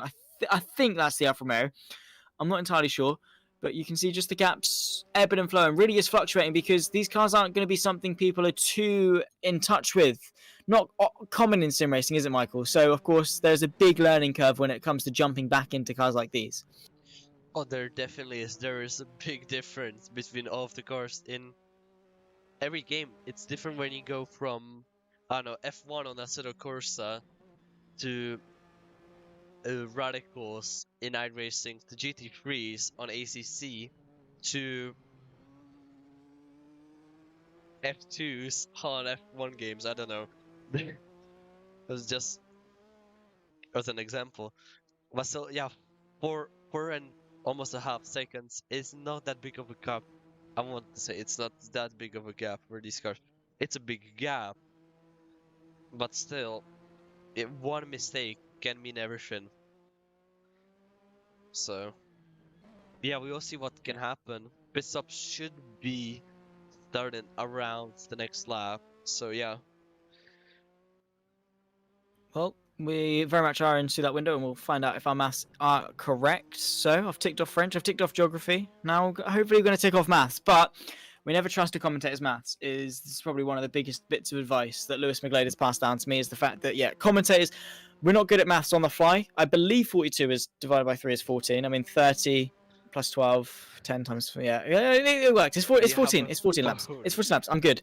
I'm trusting myself. I'm second guessing myself, but I'm good. I've got the maths right. It's a 14 lap stint twice, or 3 times, I should say. But 14 laps, then a pit stop, then 14 laps, then a pit stop, then a 14 lap dash to the end. If you're doing it, on a linear basis of equal stint lengths, it would be 14 laps, but we will see. Enzo also out of this race, same to Amatsu, who's still in the pit lane waiting either for a repair or to just leave the session, either or. We are down to now just 7 in as we reach the third waypoint of the race, lap 14 of 42. Still a long way to go, so I mean, still a lot to be decided. That's definitely for sure something in the chat appearing right there. We have Enzo. Yeah. Wait, what? He left and came back. Hope he will go out of the pits. I don't think Marzo is actually coming back. And that's Mark. The first rounds, I hope, of pit lane and him refueling the car on lap 14. So this will be interesting. Now we starting with the pit stop only fuels because tires would be too long. So yeah, so let's see what Boris can do and Costa, because now the time to play has started. The fuel needs to survive so they can refuel again. So let's see who will have better chance, Costa or Boris. What do you think? I don't know. We'll see which car's better in terms of fuel efficiency. It seems that Costa has had to use a bit more fuel. An interesting point actually could be how the restrictor plate also affects the fuel efficiency. Whether it's a case of the loss of power actually enables them to save a bit more fuel, or if it is just the same, just with less power. At the top end rev range. Again, everyone will probably confirm that for us in the broadcasters chat. We'll probably get him in for a chat sooner rather than later in the course of this race to give us a bit of an insight, but we'll let you know as to when that is happening. He'll jump in, he'll give us some insight, some cool fun facts about the league, I'm sure, to spice things up in terms of the action, because unfortunately there isn't quite a lot of it. However, into the pit lane comes our race leader and championship leader of Costa, hitting his marks, and followed him in, of course, by the Croatian of Boris Lipacak, who comes in on the exact same lap. Now is a case of a race against time. Who can get out of the pit lane first? It's definitely for sure. Let's see. Let's look out of the pit lane. Somehow we will not see. Boris is in first. Seems like his pit lane is more up front. Now it's a waiting game, so let's see. JB is going into the pit, so they haven't calculated for a two stop. Seems like it. Let's see if Anton will actually do something crazy.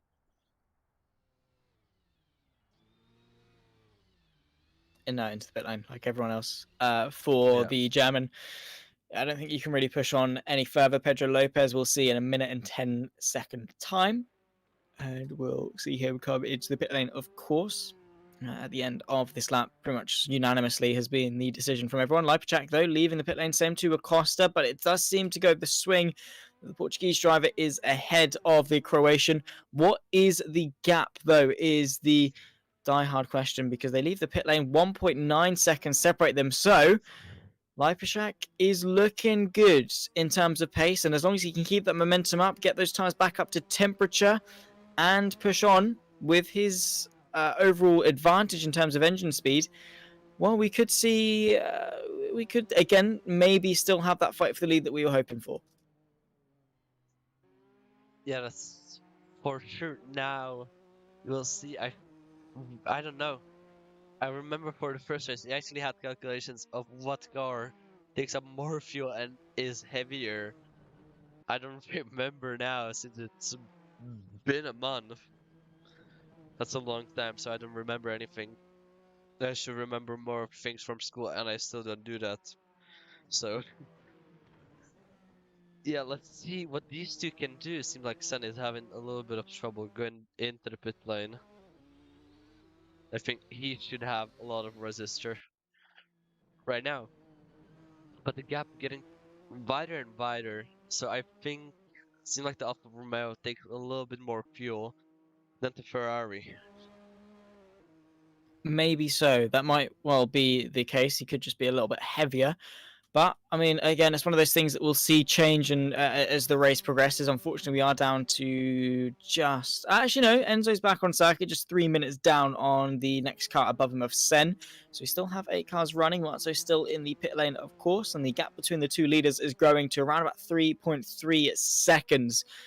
Well, when you get to this point in the race, what can you do other than just hunker down, drive consistently, and try and do the best job that you possibly can? Because, yeah, again, it's a test of endurance, and around a circuit like this, it's probably just fun to do some hot laps around, which I'm sure for a lot of these cars, it is just a case of going around lap after lap after lap, but it's by themselves, which, when it comes to a race of attrition and staying concentrated, if you're just driving by yourself, very easy to lose that lapse in concentration. Yeah, that's for sure. Seems like the Alfa Romeo is actually a heavier car. So yeah, GB Awesome is around 31 seconds away from Boris, and Anton just being 5 seconds away from him. That's one of the lowest gaps, the second lowest gap into race. We are on lap 16. So yeah, there's a long time to go. Yeah, I mean, it's a long race. I mean, we've only just ticked off over the third way mark. Pedro Lopez getting back up to speed. I think we might have had a bit of an incident in terms of a loss of speed, whether he spun around or had a crash or whatever, something along those lines. But yeah, it's that sort of thing where you really do have to be as you know, as concentrated as possible, because when you're just by yourself, your mind starts to wander. You lose things to be concentrated on.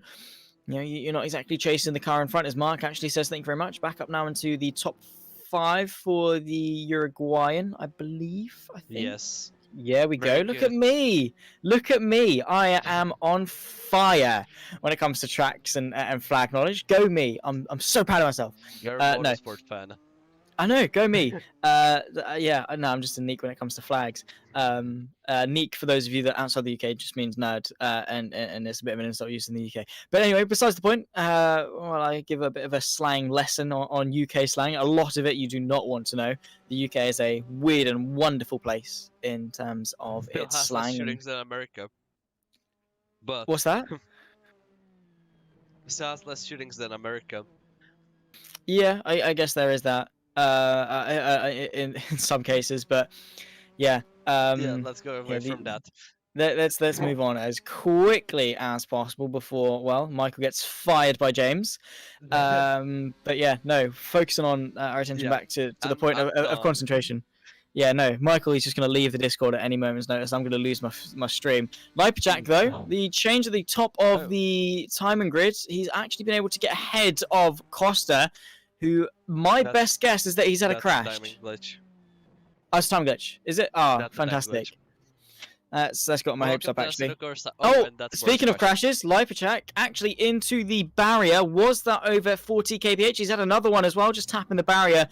Struggling to get going again, doing a 4-point turn to get himself back underway. And while that Alfa Romeo has seen better days, that driver has seen better days, and Costa, well, he's seen smaller gaps. Now able to stretch that advantage a little bit further, and that is very, very unfortunate for the Croatian and his chances for this race. Yeah, and that's, oh god, a 32-second gap just from one mistake. That's huge. Just to say otherwise.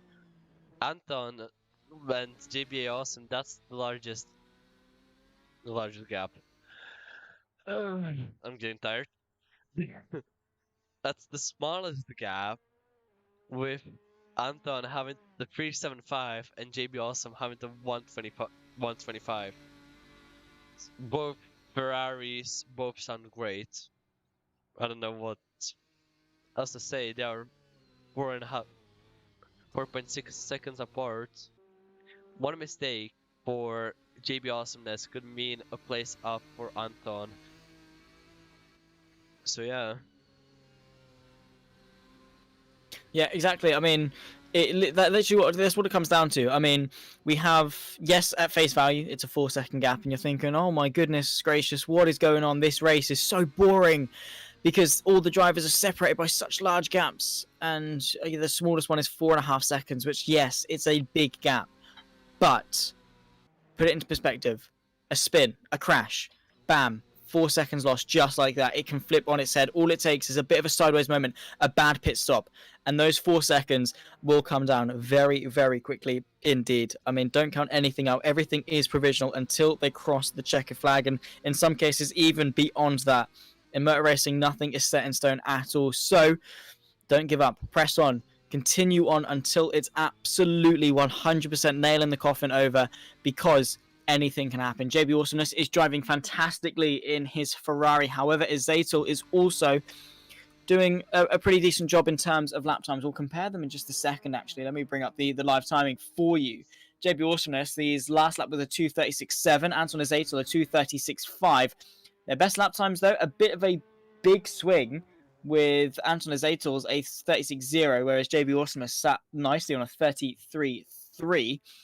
So both of them, I mean, at the moment are quite close in terms of pace, but in terms of best lap times, it seems that the swing does go the way of JB Awesomeness. But 5.5 seconds is the gap, and if JB gets a bit too complacent, loses that lapse in concentration, as we were saying not too long ago. I mean, I didn't quite get to finish that point, but in the sense that you're driving by yourself, you start wondering, you don't have someone to focus on, you don't have anything to focus on, and your mind's just wandering. It looks around the room. What am I going to have for food when I finish? Do I need a drink? The lights are getting off. I'm getting a bit tired. My hands are getting tired. What if my wheel turns off? Those sort of things start to creep into your mind as your brain works at 1,000,000 miles an hour.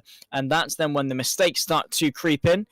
You miss your braking point, you get on the throttle a little bit too early, you lose a lapse of judgment, and you find yourself in the barrier. That can very much happen at a moment's notice. So you really do have to be careful. JB Awesomeness, well, yes, at the moment he sat pretty comfortably on a podium spot. Doesn't have to be careful, but the gap is continuing to grow 0.6 of a second further on that previous lap time for JB Awesomeness, as they continue the closest fight on track at the moment. Only 6 seconds, but as we said, that can very easily change.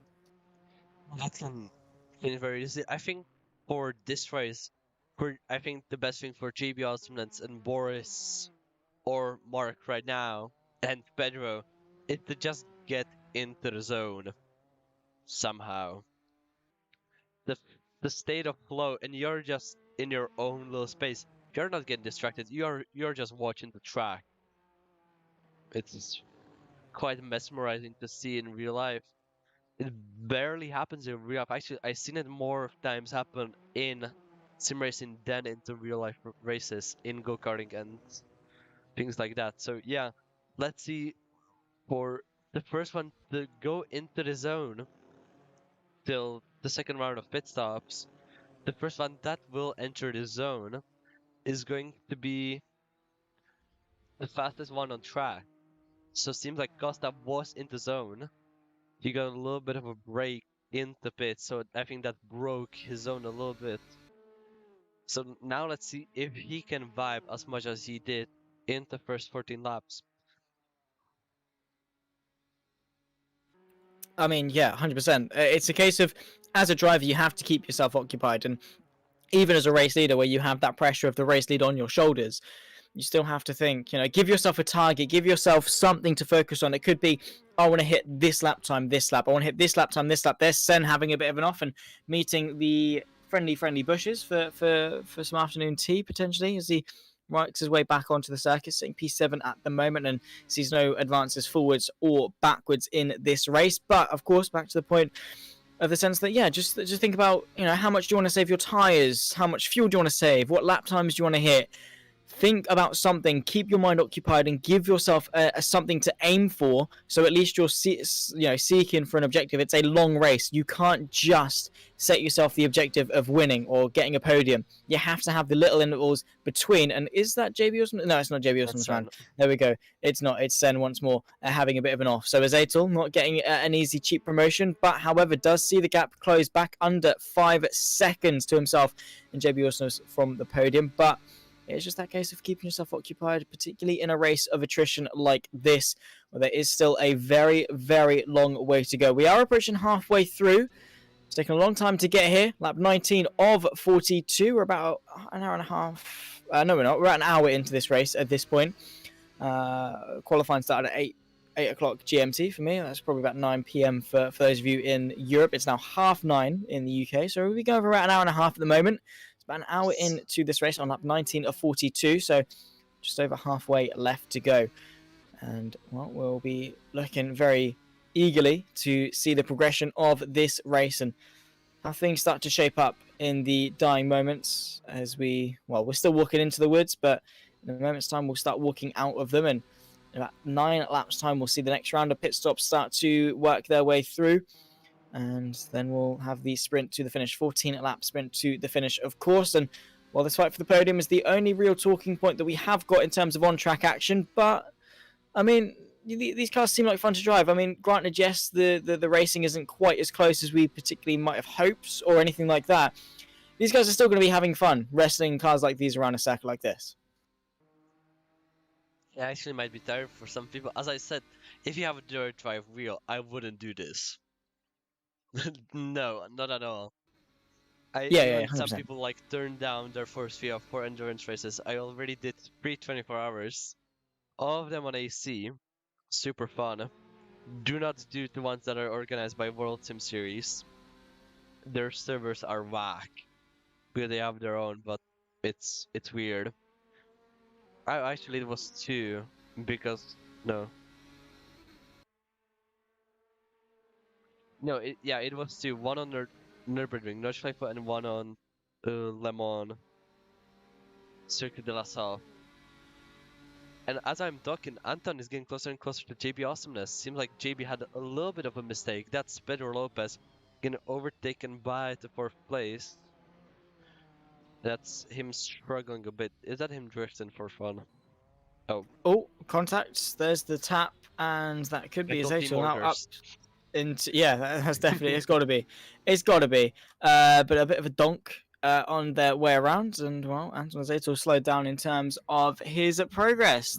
You can see JB Awesomeness just a few seconds up in front, but yeah, pretty hefty donk. Let's put it that way, in the crudest way possible. But he continues on his charge for the podium because he's tantalizingly close to it. And looking at the results of the season so far, in terms of the 1950 Formula One World Championship, looking at Anton Azatel, who, as it stands, sits pretty comfortably in 5th in the championship. I do believe he boasts the best result of 4th place in the season so far. Looking to improve upon that, at the very least match it, I suppose. Which I guess is the best you can do. But it's always good to get yourself up onto the podium and have that, that milestone reached, because a podium for some of these guys is very, very important. For drivers like Costa and Skywalker, maybe not so much because they pretty much get them week in, week out. But for drivers like Azatel, for drivers like JB Awesomeness, it's a case of, these mean something to them, because as a driver that's quite close to it, 4th, 5th place, it's only a couple of steps up to the podium, and then it's a good sort of mark of your progress if you can get into the top 3.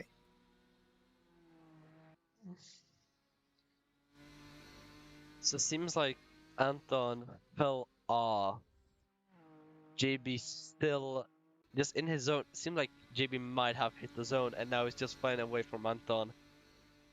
I would love to know how, like, the drivers on, like, 24 hours of Le Mans and the actual F1 drivers are so long in one car. Like, how do they do it? I remember reading something about a Le Mans where it was a father and son duo, and the dad did 23.5 hours in the car. He only came in for a cup of tea, while his son went out on circuit for 30 minutes. He did 23.5 hours. I don't know whether that's true or not, but it's something I did read. And it's a case of, they do a long time in the cars, upwards of 2, 3, 4 hour stints in some cases, maybe even a bit longer if required. But that's, of course, why they have 3, 4 driver teams for endurance races in the World Endurance Championship, in IMSA and things like that, where you do get these endurance races, where you've also got European Le Mans, Asian Le Mans, etc. But it is a mammoth task to undertake in any form of endurance championship. It's so difficult. In real life, where you have the G-forces and you're worrying about the tires, the brakes, and if you crash, it definitely does mean something. You're going to cost your team, upwards of hundreds of thousands of pounds, and more importantly, you could actually end up injured if you do have a crash. So a lot more at stake in the real world, and of course a lot more physically demanding. Same amount of mental demand, though, I would say, in terms of sim racing and real racing. There is definitely a lot of mental fatigue in that regard, but yeah, it is very difficult and can go wrong at a moment's notice, and that is why some of the world's very best do take to the World Endurance Championship and other series such as that, and they're the ones that do quite well, because they're the ones that are able to keep up with the very high demands of what it takes to be an endurance championship. Yeah, different. This will be a long championship. We are halfway there. Let's go. The 21st lap of the race. As I said, halfway there. The standings is first Costa, second Boris Liposcat, 3 JBA Awesome, 4 Anton Ezelt, 5th Mark, 6th Pedro Lopez, and that's all. Seems like Sen is either into pits or has given up like Marzo. So yeah, not a lot of people left on the grid, but so we can have some amazing races. Costa can make a mistake and have a great battle with Boris. JB can make a mistake and have a great battle with Anton, or Anton can, I don't know, screw up a lot and he can have a good battle with Mark.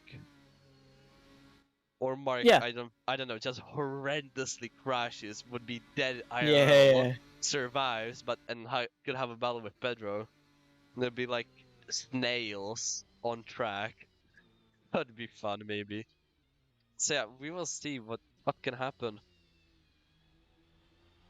Yeah, I mean, with races, you just have to sort of take it with a pinch of salt and see what can happen, what has the potential to happen as the race progresses. But you are right in saying that it only takes a mistake from Costa to see Lipacek back into the mix, and same too from JB Awesomeness and Anton Azatel. Getting word from Obi-Wan, of course, he knows his stuff. The particular Le Mans I was thinking about was the 1950 Le Mans. So, I mean, this fits in with the setting of course, of the championship being the 1950 Formula One World Championship. So, I mean, there we go. Go me for accidentally hitting the nail on the head there. But yeah, it was actually, of course, also won by the variant of Talbot that we're currently fielding for the league as well. So there you go. Bit of extra fun facts. That's why we keep Obi-Wan around, I suppose, because he can give us these little bits of insight on how the race progresses. But yeah, we are now ticked over halfway through lap 22 of 42 in this race. Still about an hour and a bit left to go.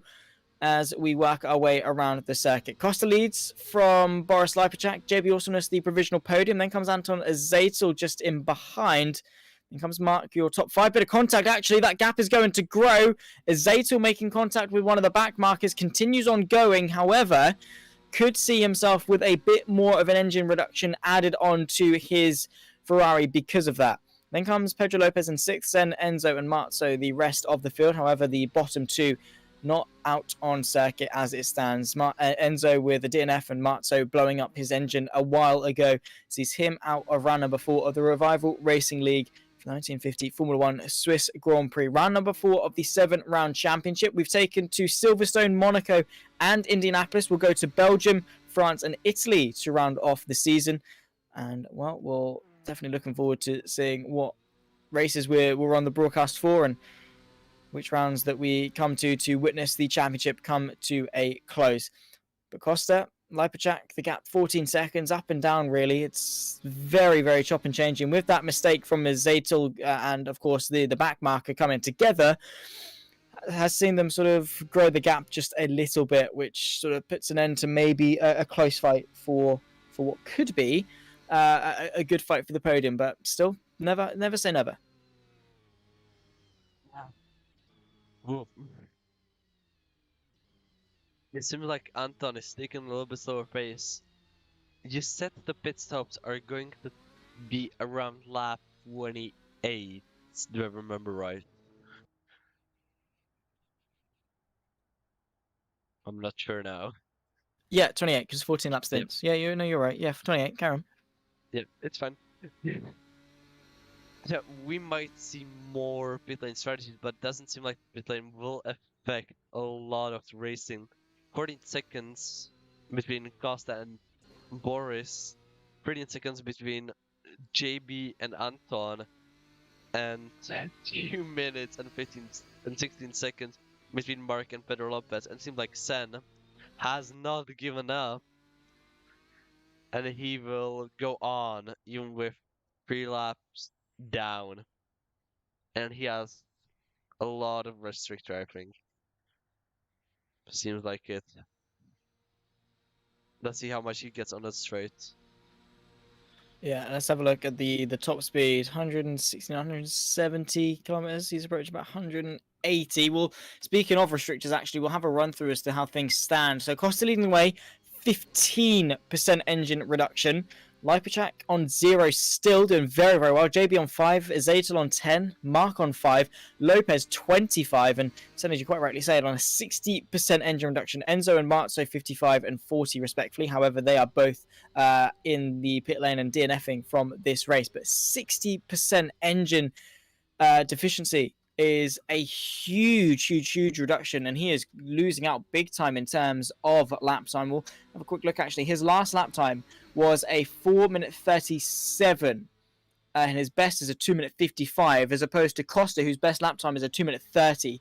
So on average, the gap is at the very bare minimum is a 25-second difference between the race leader and, of course, Sen, who, well, I don't want to be too harsh, but at this point is just making up numbers, driving at the back of the field. It is a very harsh thing to say, and it is very, very unfortunate. However, that is just how the cookie crumbles. But if you're enjoying yourself, if you're having fun, if you drive around the circuit and trying to improve, then fair play to you, because every lap is a learning experience, and you learn more from your losses than you do your wins. As well, we get to the palindrome point of the race, I guess you could say, 24 out of 42. Reads backwards, 24 out of 42, with a 24 lap mark of the race. Following on with the creation of Lipacek at the moment, very, very sideways. And, well, I guess that is just it is just how you really have to drive these cars. It's for sure, you have to power slide them around. It's, again, go-karts. After power slide around the corners, it seems like you have to just get the understeer off the front, a little bit bring out the back. Just do not drift the car, you lose speed that way. You have to power slide, you keep the speed of the car, and you still go faster and faster and faster. I mean, that's what Boris, everyone on the grid tries to do. Or I hope they do. Are hoping to do that. It seems like we got in like very still. So it seems like a lot of people have hit the zone, and now they will be like in their own little world of racing. Yeah, they're just they're in their little no man's land, which has no correlation to the Swiss because they're very much neutral when it comes to conflict. So they're not exactly no man's land. They're just by themselves. Let's put it that way. They're isolated. They're in solidarity around the Bremgarten Switzerland Grand Prix circuit, but still waiting for the laps to tick by and still waiting for the next round of pit stops, which are coming very, very soon as we approach the 2/3 mark in this race, which will be on lap 28 of 42, of course. Then we'll reach 66.6% of the way through. Round number 4 of the Revival Racing League, of course. And it's still the Costa, no surprise, that leads the way, doing a great job. And I guess what contributes to success like this? What does it take to lead in such a way that Costa's doing right now? Yeah, Costa is somewhere in the front. Now, where is Boris? He's at the quarry, and Costa is not that far in front of him. So it seems like one mistake, but Costa is flying. Do you see this, Zach? This is amazing. Yeah, I can very much see it. I've been seeing it for the last hour and a bit with Costa just being so quick, and I don't know what is he doing different? How can other people sort of make such a success? How is Costa driving that's just so much better than everyone else? Yeah, seems like that's the whole thing. It's just the I don't know. He got into a close bit. Maybe the car and this track suits the combo suits him. Maybe it's a setup that he has done suits him the best. We don't truly know. So Yeah, I mean, it's just a case of different sort of driving styles potentially. He's just a bit more committed, a bit more confident in his stride. Maybe sort of set up the car just slightly differently, but the pace that the Portuguese driver is showing is second to none. He is on fire, and we're just obviously following on and just look at the confidence that he has in fifth gear through some of these corners, dropping down to fourth, obviously using the engine braking. Bit of a twitch there, but just into forced house, the trickiest corner on the circuit. Trying to drive the car as smoothly through as possible, then get on the power. Little bit of a twitch, but naturally so when you've got so many horses straight to the rear end of the vehicle. Well, of course, the weight distribution action isn't actually too bad because the engine's in the front and the power's in the rear, so you actually have a fairly balanced car overall. But crossing yet another lap, a 230.3. He's so 230.2 actually, I should say. He's so consistent. Like, not only is he quick, but he's putting those lap times in lap after lap after lap after lap, not letting off at all, barely making any mistakes. Yes, of course, he has got a 15% reduction in terms of his engine, but that's not stopping him. And lap after lap, like a mistake there, sure, but he's just so close to the limit and very rarely actually stepping over it, considering how quick he is going. yeah, he is. Fourth gear, 180, almost 200. They've done this speed in real life, which is still amazing to me. Seems like people are madmen. Seems like we all soften up a lot. Well, with the current specs of F1 cars, you could drive the car on the, the top of a tunnel, but no one have tried it since Mark Webber in Valencia in 2012. The only problem is that he didn't have a roof of a tunnel. So yeah, That's true. You kind of need the roof to drive on it, obviously. There's a difference in these two cars, and of course in the 2012 cars and this current spec. Yeah, a little bit. I mean, people tried to replicate it in the sim. I remember watching it was either Driver 61 or it was Aidan Millwood, who took a Formula One car and obviously took an AC mod and had the track flipped over and drove, and it worked because at 150 miles an hour, the airflow and the ground effect and the aerodynamic work so hard that it produces about 1.5 tons of aerodynamic downforce, which is suction to the road. And if you flip it upside down, the car can support its own weight with the aerodynamic capabilities. Of course, in practice, it wouldn't quite work because of gravity, and coolants and engine oils and lubrication systems and things like that wouldn't quite allow the engine to work fully. But if you could sustain 150 miles an hour in a Formula One car upside down in a tunnel, yes, it would be able to hold itself. And that is a big statement in terms of the progress that has been shown from teams and drivers, and well, more so teams, and obviously the contributions from the drivers to make these innovations and take those steps forward. Because, as you quite rightly said, you look at these 1950 Formula One cars and you look at the cars today, they are so drastically different, and it's obviously it's a marvel of engineering that over in such a short space of time we've gone from glorified go-karts and tin cans to the pinnacle of racing and the pinnacle of engineering that we've seen in terms of a motor vehicle that even space companies have used to improve themselves, manufacturers have used to better their road usage. I mean, you look at the motor generator unit harvesting, the MGUH, where when you brake, the kinetic energy from the car gets transferred into heat energy, of course, via the brakes. But the MGUH takes some of that and is able to convert that back into electrical energy to recharge the battery. That is still being used on road cars and being tested in road cars. And yeah, it's insane that at the top flight of motorsport, it has so many practical uses. And we've gone from this, and with the introduction of aero in the late 60s to turbochargers in the 70s, then obviously a big improvement in terms of aerodynamics with ground effect through the 70s and 80s, then different tires, active suspension, ground effect, and things like that. As I was saying, rear wings, different aerodynamic sort of concepts, and then of course with the six-wheel cars, the smaller at the front, bigger at the back, things like that.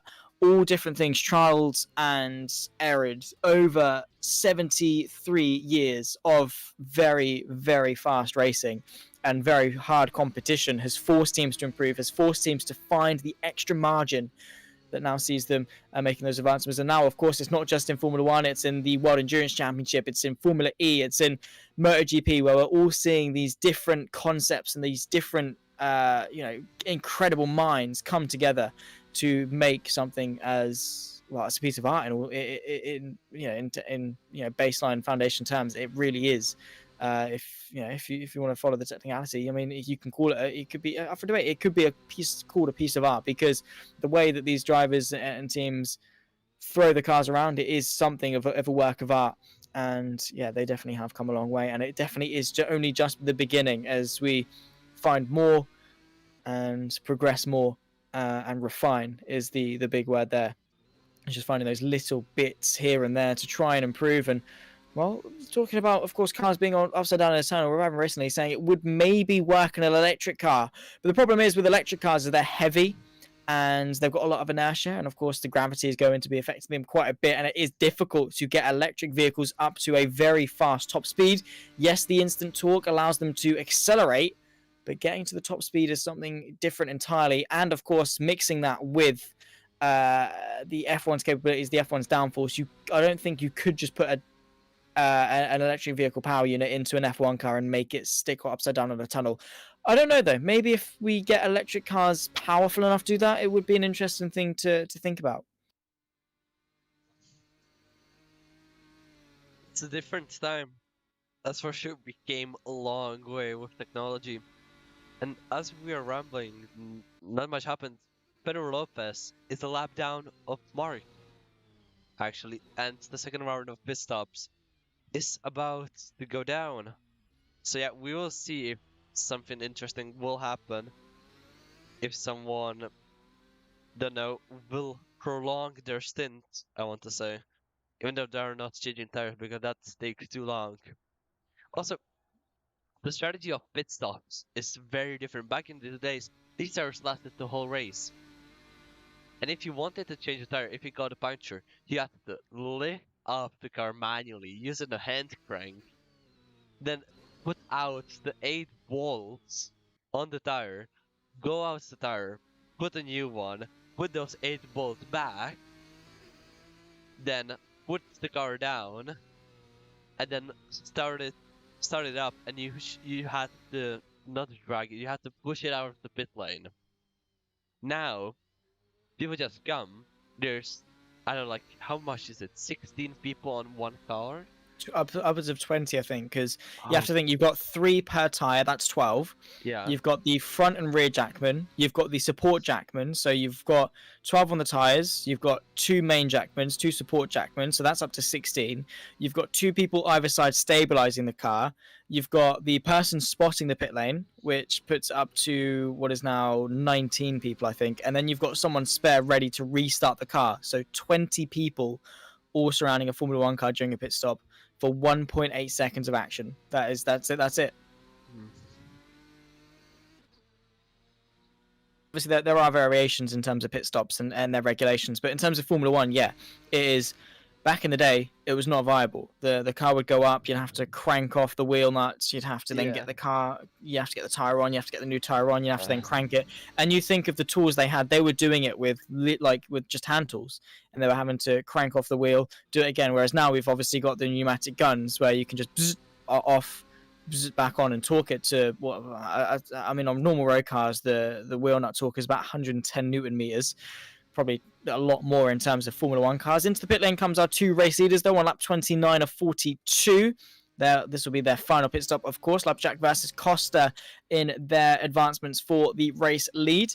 But yeah, I mean, obviously then, of course, you've got the different pit stop rules in Formula E. They don't really do them anymore. The cars are able to last the entire distance. In NASCAR, you've got 1 person per tyre. Same too in Formula 2, where it's just, the same person is doing the buzz gun, then taking it off, then putting it back on, then buzzing it back on. So, of course, there are going to be slight variations in the World Endurance Championship. It might just be a case of only 6 people ahead of the pit wall. But yeah, in terms of Formula One, very much is a synchronized showcase of teamwork and of communication and making it work. Because if it doesn't, you lose a lot of time. Into the pit lane comes Anton Zaitel from 4th place.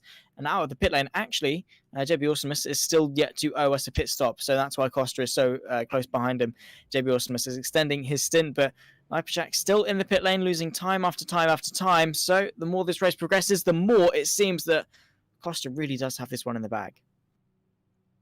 He does. Anton and Mark first 2 to pit, seems like it. And yeah, let's see. Seems like Costa and Boris pitted as well, and JB didn't pit. Here we go. The strategies are getting on. The River Revival Racing is trying to get back into the championship. Maybe so. Of course, he will owe us a pit stop at some point, potentially. I mean, that there's no way he's continuing on to the end of this race. It would be bizarre if he is, but fair play if that is the case. But Costa is just trying to try and close the gap. And actually, talking of these two in terms of gaps closing, JB Awesomeness 5% reduction, Costa a 15% reduction. So, of course, JB has got a 10% swing in terms of engine advantage. They are both in the same machinery of the Ferrari 125. So, yeah, of course, level pegging. And they're using the same engine. So, same reduction quantities for 5%. And JB Awesomeness is actually extending the gap to 3.6. If you continue that stride, I mean, he could be looking pretty good. But the strategy definitely is taking its toll. And he's extending this stint quite far, which means he should actually still be pretty good to rejoin the race in 3rd if and when he does pit. Yes, for sure. 3 seconds behind him is Costa. Average pit. I don't know how long the average pit. Can we get Obi-Wan? It would be great if we got the information from, because I actually would be interested, and I haven't seen a long pit. I would guess around the 40 seconds. So yeah, it would be interesting where JB Awesomeness will end up after its pit lane. And now actually I can watch and see how long pit lane is. We'll time it. So We'll see. yeah. Well, I mean, you can see the timer in the bottom right. Actually, he's on 11 seconds. Of course, this is going to be a slightly shorter pit stop because he's got actually less fuel to take on, extending the stint by a couple of laps.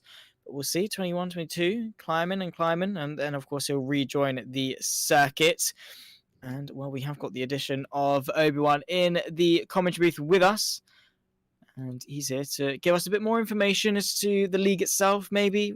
I mean, what's going on in this race? What are we seeing? And of course, the season as a whole, what are we here to expect?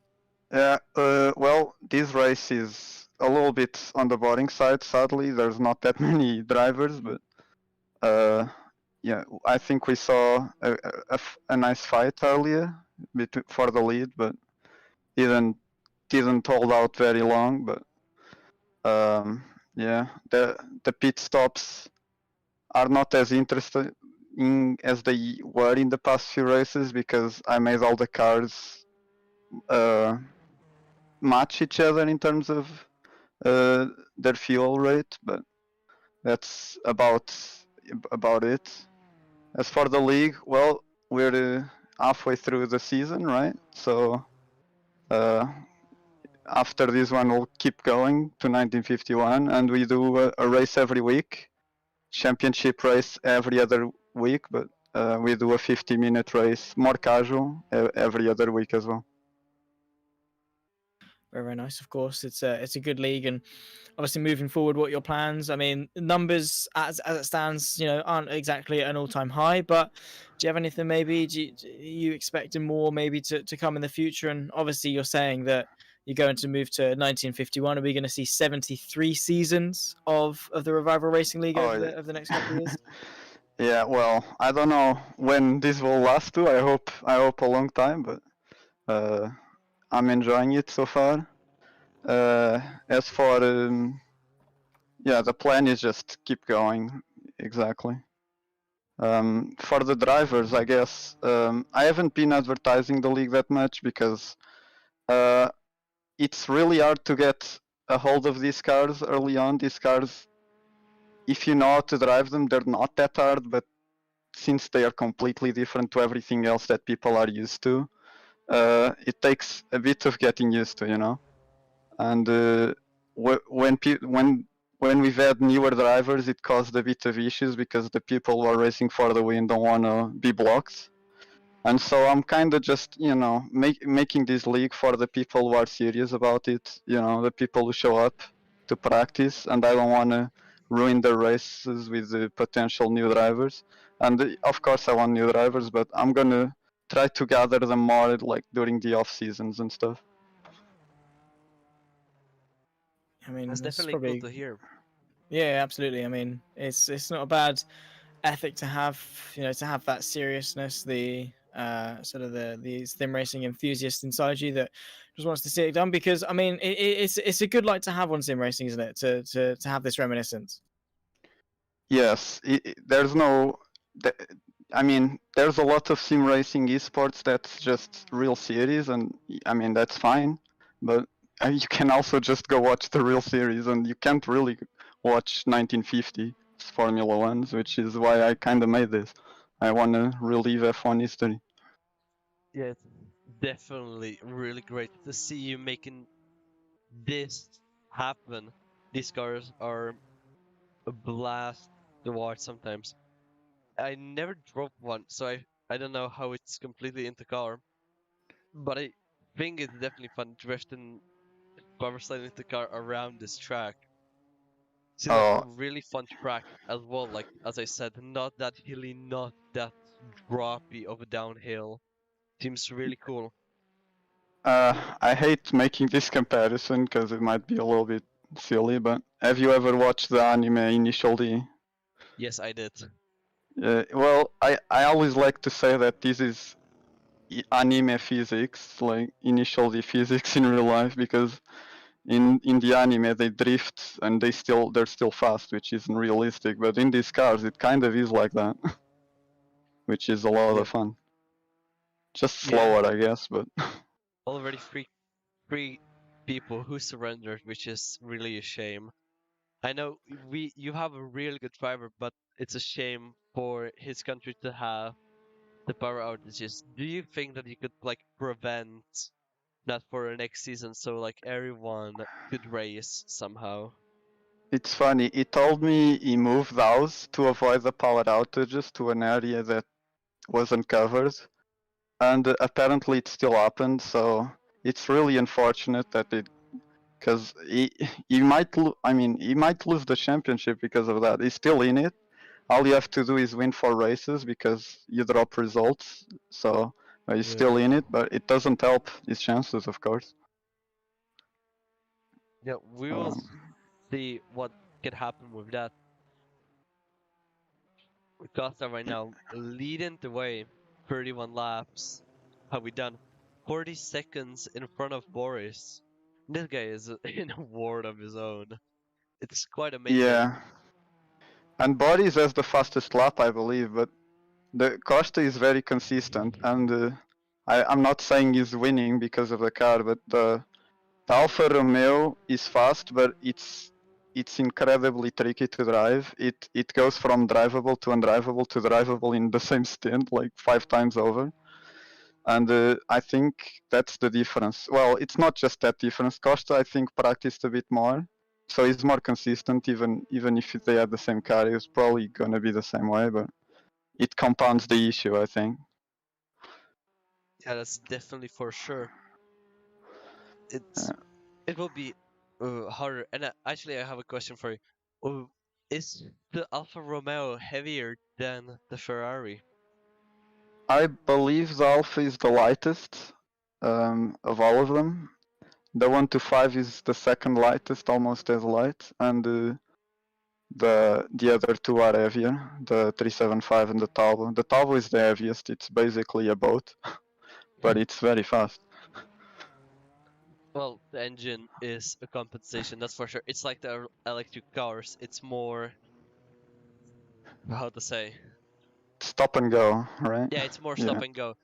The acceleration on an electric car is, yeah, is an upside, but it's heavy, so and that's a downside for it. So yeah. Yes, the Talbot. It's one of those cars. In some tracks, it absolutely dominates. In other tracks, it struggles, like Monaco. The 125 is more like the car that's it's pretty good at every track. But honestly, I wouldn't say it was the best car anywhere. But I think Costa is just a top driver, and he makes it look like he makes it look easy because he's so smooth, and that's a very important. Like all the best drivers make it look easy, like Jim Clark and stuff. We can say that he is smooth like butter Yeah, in some corners. yeah. But yeah, it's quite amazing for these drivers at these speeds going through this track. If you imagine that these races actually happen in real life, 210 kilometers per hour through a corner, just sliding, that must have been a feeling on the edge. It's honestly it's the Isle of Man tourist trophy, but on 4 wheels. I guess it's kind of the same sort of feeling. Isle of Man, but 4 wheels. Would make I great guess. sense. The tires are quite similar. So Yeah. yeah.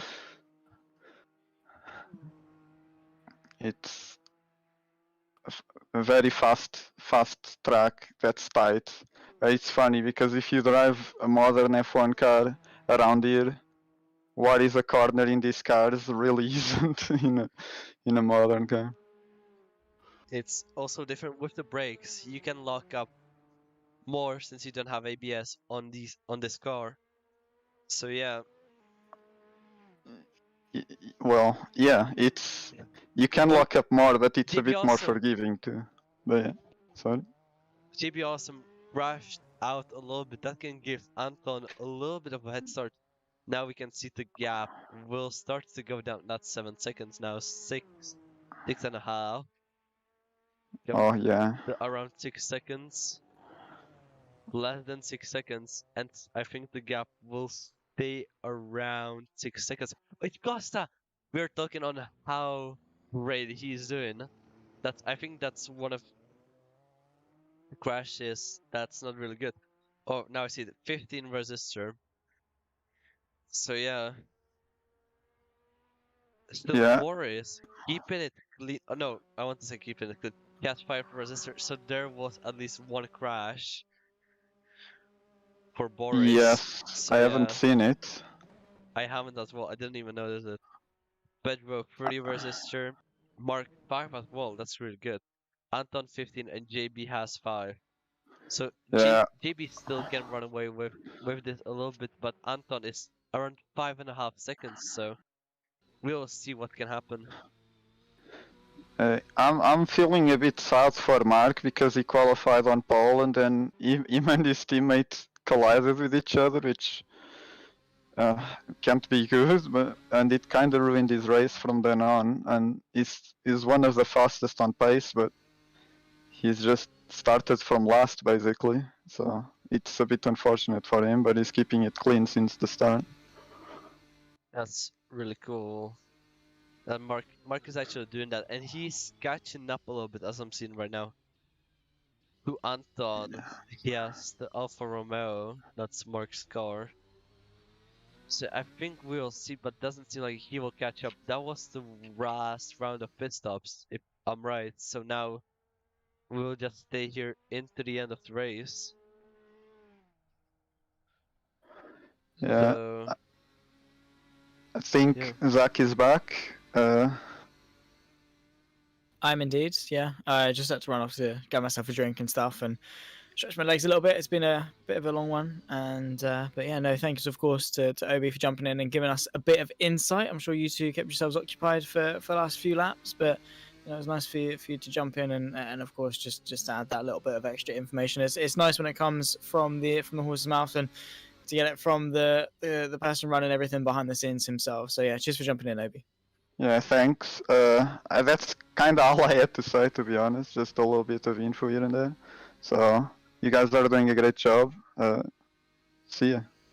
Thank you very much, and of course, see you soon. And yeah, that was Obi's little brief stint in the commentary booth. He had a little bit of a longer one last time we were here for Silverstone, but he's managed to jump in for a few minutes now. It is still myself, Zach Sweeney, and Michael Sifalda to talk you through the remainder of this race. And well, there really isn't that much long left to go. Only sort of 8.5 laps left in this race, lap 34 of 42.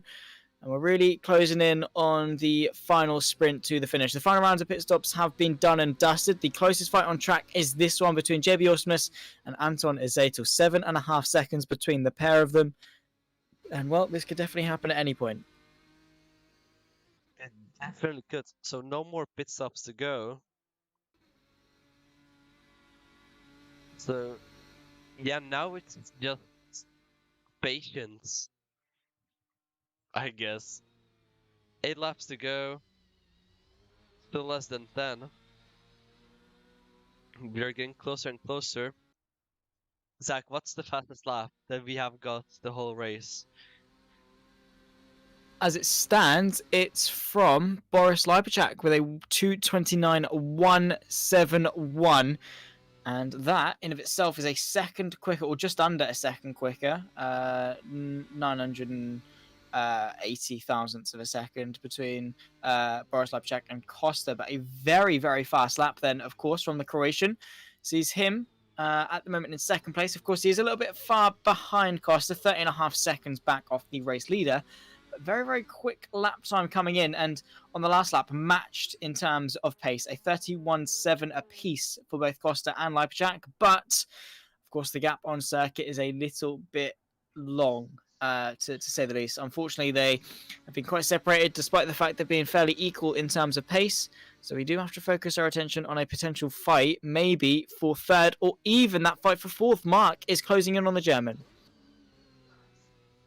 Mark I thought he was going to make great comeback throughout this race, so I think at least the 4th place would be really good for him.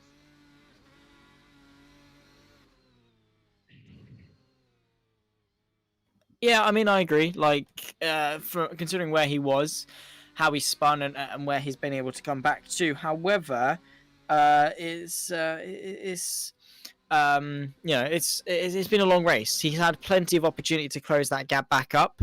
It shouldn't be as large as it is, but unfortunately, that's how the cookie crumbles. I mean, if he can get back to fourth place, brilliant. But the fact that he is over a minute off the race lead, you know, that's not just because of that spin at the start of the race. He managed to get pole. Unfortunately, the consistency and pace hasn't been fantastic from Mark, but I mean, the pace definitely was there on his day and on his lap. He's been, you know, pretty quick, and that gap is closing, but time might not well be on his side. Looking at the lap times, he is a good few seconds lap quicker than Anton Azatel on average, so maybe we could see that fight for fourth materialize. And well, now we're into the final moments of the race. They might fight for that just that little bit harder.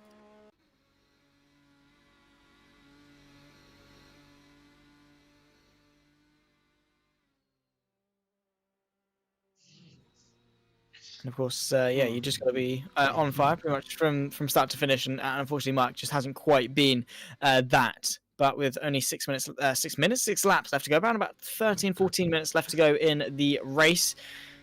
6.2 seconds is the gap. And, well, I mean, yeah, it's closing quite quickly, actually, to be fair. Mark is honing in on fourth place. Yeah, that's for sure. Mark is actually flying more and more. Let's look. What's the Uruguayan into Alfa Romeo with the Croatian livery? What a perfect combination. Two Balkan state, one state that produces great food. Pizza, pasta, and lasagna. Not sure really now how it's pronounced, but that's the minor thing. So Mark will try and catch up more and more to Anton. It seems like that plan is working for him.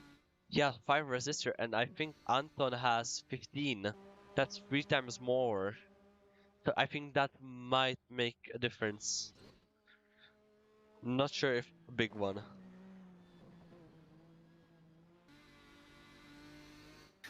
I mean, yeah, I don't know. I mean, it's 3.6 seconds now. He's closing bit by bit, and looking at the last lap times, yet 4.4 seconds on the previous run through, and working as best as possible to make those advancements. About 3.4 seconds now is the gap, and it is closing. The Uruguayan, the pole sitter, of course, is, you know, he's getting there, and the closer he gets, the more motivated he is to get there. But as I said, time is not on his side.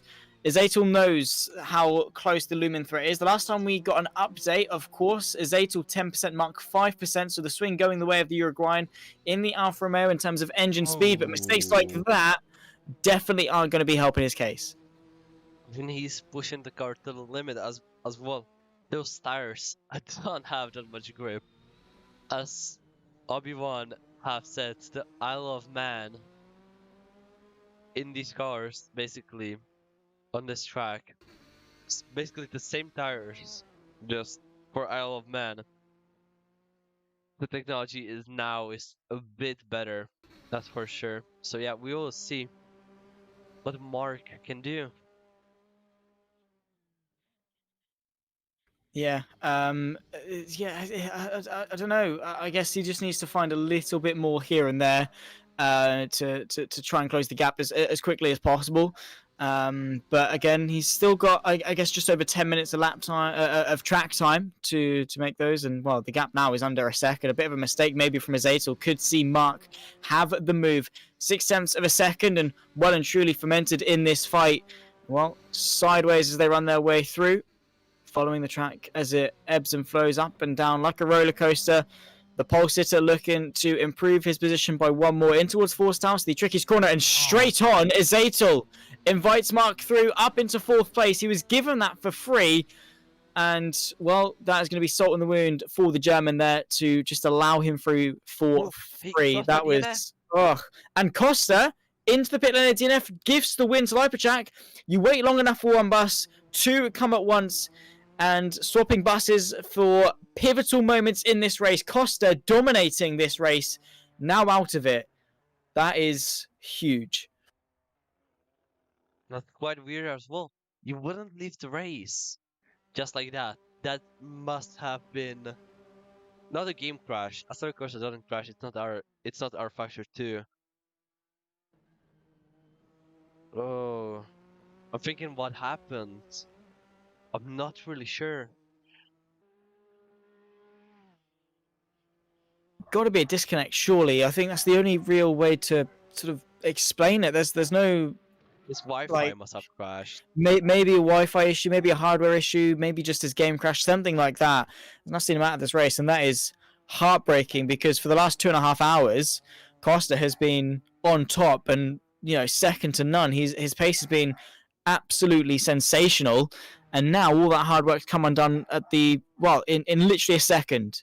All that hard work has been undone in a second. That's all it took. That's sad.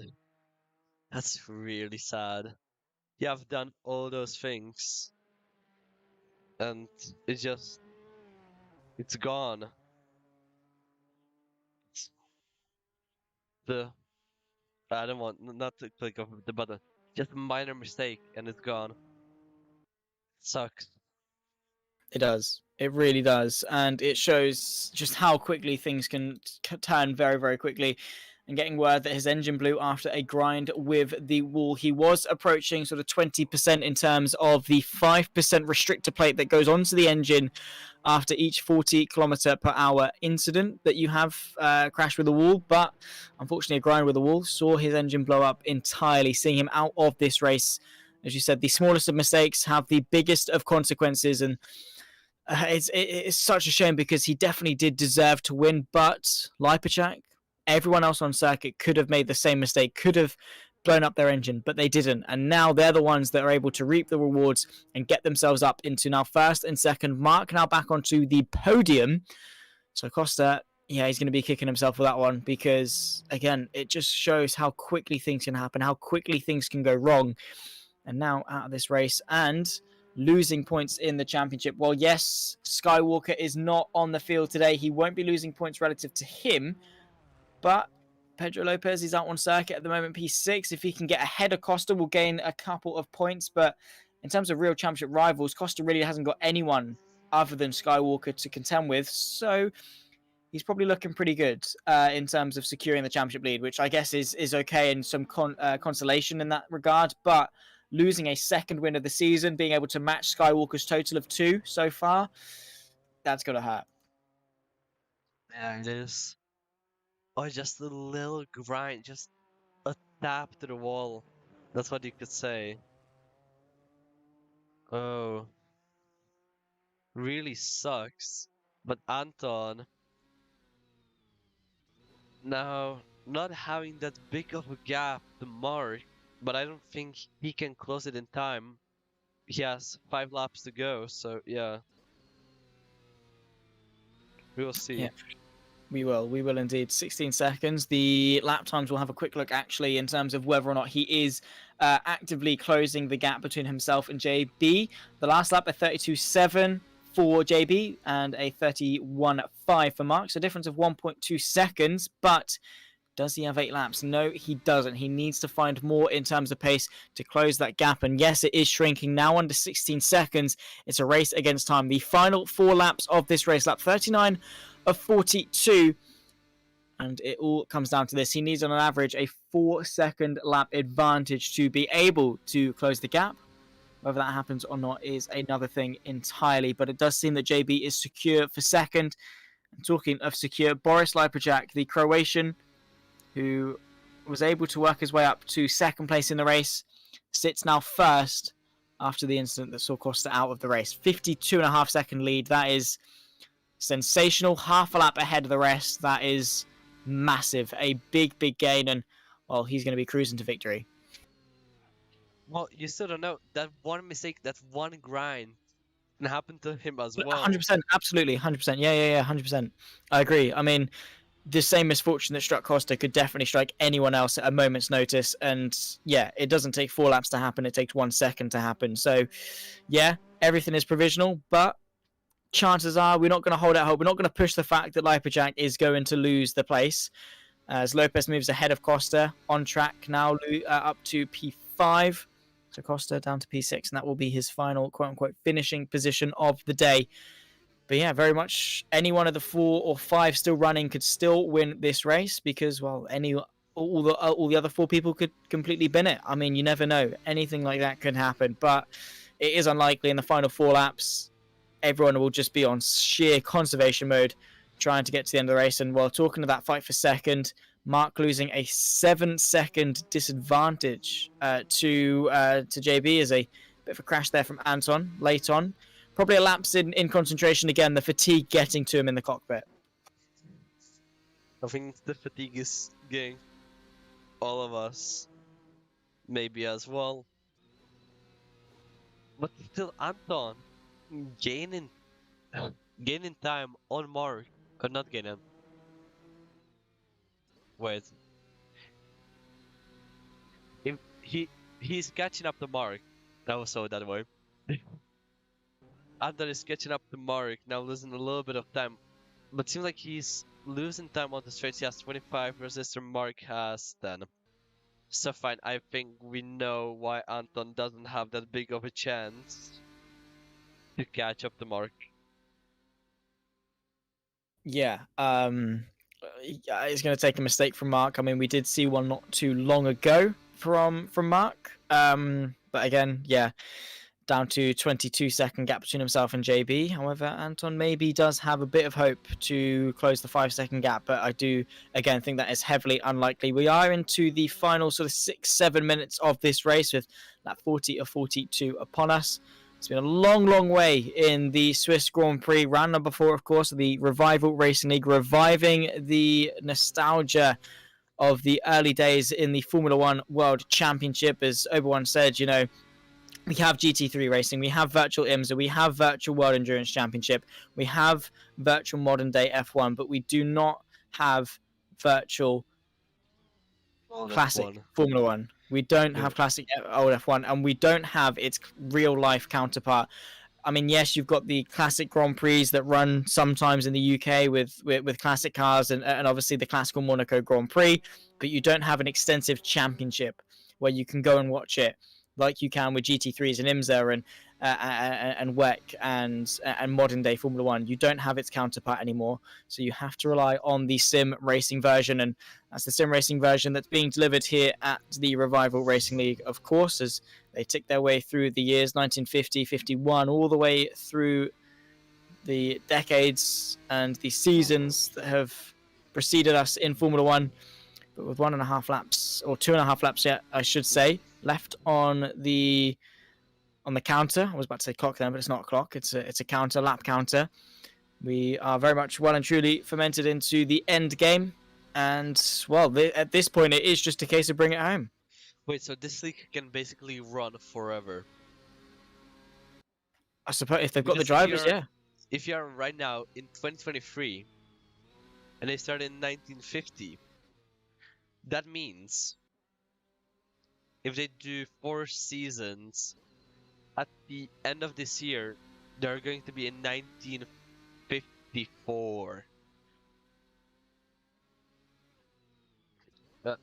That's just a fraction of the 73 years of history that this league has to offer. Yeah, it's true. I mean, something can be said about any league, to be fair, because you can just do season after season after season. But yeah, obviously with Rival Racing League, you've got a lot of a basis to work off. And yeah, I mean, if they get the numbers, if they get the interest, they might as well carry on. As everyone said, if they are obviously not looking to branch out to sort of amateurs and stuff like that, and well, maybe we might well see some new people onto the grid, but it is still the enthusiasts, the hardcore, diehard sim racing fans of the classic era that want to join in.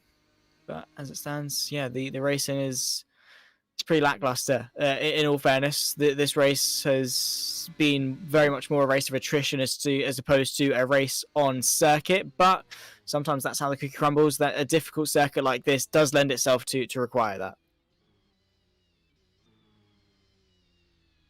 Yeah, that's definitely for sure. I think Pedro will be satisfied with his 5th place. That's for sure. I don't think there is any way he can unlap himself. Now we are almost in the penultimate lap, so yeah. Wait, are we in the penultimate lap or? We are at 41. Yeah, so we are in the penultimate lap. Leipzig about halfway round Yeah. lap 41. Then, of course, we'll go to lap 42. We'll do one more go around, then see the checkered flag, and then that'll signal us off. We'll again then have a word with the podium finishers, which as it stands is Leipzig, JB Awesomeness, and of course Mark. And we'll grab a word with all of them and maybe have a bit of an insight as to the race from their point of view. But yeah, just waiting for Leipzig to start the final lap. Around about 3 minutes left to go then of this race, and well, it certainly has been a difficult affair for those on circuit, those of us in the commentary booth as well. It's been myself, Zach Sweeney, Michael Sifalda alongside me. You're watching live on JP Broadcasting. For those of you that are watching on at home, make sure you're liked, subscribed, and the bell turned on for notifications to not miss a single thing when it comes to sim racing. There's absolutely anything to tickle your fancy. You know, we've got, of course, the classic Formula 1 cars, as you can see now. We go to GT3s, we've got Radical Racings, we've got the GR86's new addition to iRacing. Touring cars, of course, a heavy focus in GT3s, as I said. We go across Sibs, we go from iRacing, we have a couple of R-Factor 2, ACC, Assetto Corsa, as you can see, as well. There is definitely a home to find for you.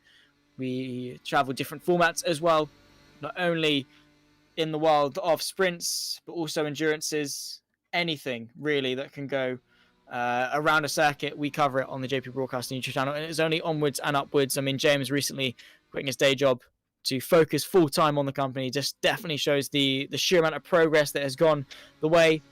And it only starts here. It's only onwards and upwards from here. And it's been a pleasure to be along on the journey, of course. So make sure to support where you can. Like, subscribe, comment. And, of course, follow us on all our socials. Twitter, Instagram, the lot. And make sure you're keeping up to date with everything sim racing here on the JP Broadcasting YouTube channel. But on to the final lap now. This is it for Leipzig. He's got to bring it home. He would love to bring it home. That's for sure. That's the one thing he has to do right now. If he doesn't bring it home, it's disaster. It is, yeah, 100%. I mean, just talk us through his race, really. I mean, how good has it been in terms of a drive? Yes, of course, not quite as good as the drive from Costa, but he's gotten to the end, and that is the most important thing for the Croatian, is the fact that he is able to get that car to the end and still with some pretty good pace. Yeah. I wanted to say one of the last Alfa Romeos. Oh, that was a really close drift to the wall. Be careful, Boris. Goddamn. Flirting with disaster. He doesn't want Yeah, to well, throw but- all that hard work away at a moment's notice. That is going to be heartbreak if it does happen. Of course, JP is not going to complain. Neither to is Mark, neither to is Anton Azatel, because they're all still on the lead lap. They would all still benefit from a DNF, but only a couple more corners left to go. It's only forced house for Leipzig, and then, of course, the run to the line. And, well, what a race it has been. I mean, yes, Costa with his issues, and yes, he's not quite been able to step up to the mark of the man from Portugal, but he's created his own luck. He's been on absolute fire since the start, matching the pace here and there. The consistency, not quite, but he's been in the race. He's won the battle of attrition here at Bremgarten. Boris Leipzig, the man from Croatia, the Alfa Romeo driver, the number 7 machine, takes his first victory of the season. The Revival Racing League round number 4 here for the Swiss Grand Prix. Crosses the line, victorious. What a race. Sensational stuff as we watch JB Awesomeness come across the line at 36 seconds later there for second place. Then marks around off the podium for what was definitely a race all the way to the end. You could not take your eyes off it for a second, purely because if you did, you would find yourself in the wall. Yeah, definitely. GB Awesomeness bringing the car home. When that's one of the best things. Never give up. That's also what Mark did. Never give up. Now coming into Forest House, one of the last corners of this track. So turning the last corner, seeing the finish line right in front of him right now. Would be a shame if he touched the wall.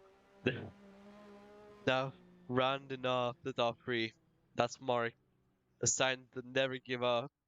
Something that Lewis Hamilton wanted to do last season in the Mercedes, and here comes our resident German Anton Etzel in 4th place. Fortunately, not crashing into the crowd of people standing right there. Yeah, of course, they're only virtual people, so no harm, no foul in that regard. But we do see everyone cross the line, and well, in just a moment, we'll talk you through the finishing order and then have a word with the top 3 quickly. But it was Boris Leiperjak that took victory here in Switzerland. JB Awesomeness and Mark joined him on the podium, the pole sitter wanting more, but P3 was all he could manage. Then comes Anton Azeitl, Pedro Lopez running off the top 5, and those that managed to make it to the checkered flag. Then comes Costas, then Enzo and Marzo, who very early on unfortunately blew out his engine in this race. Costa, heartbreak for him, of course, is the only way you can justify that, and it really was very, very, very unfortunate. Right now, though, we are going to take a quick word with Boris himself. I'll drag him into the commentary booth. Hello. Our race winner of round 4. Sorry if I cut you off on any conversations there. I just sort of suddenly dragged you in. But, well, talk us through your race from your perspective. I mean, it was decent. The pace was there. But, of course, 2nd place for the majority of it. That incident with Costa saw you then take the lead very late on. Well, to be honest, I don't believe that I deserve this win because of these 2 incidents. First of all, ruining the race of my teammate, and then, well, having a bit of luck there. What happened to Costa happened to me last race. My engine died from a collision.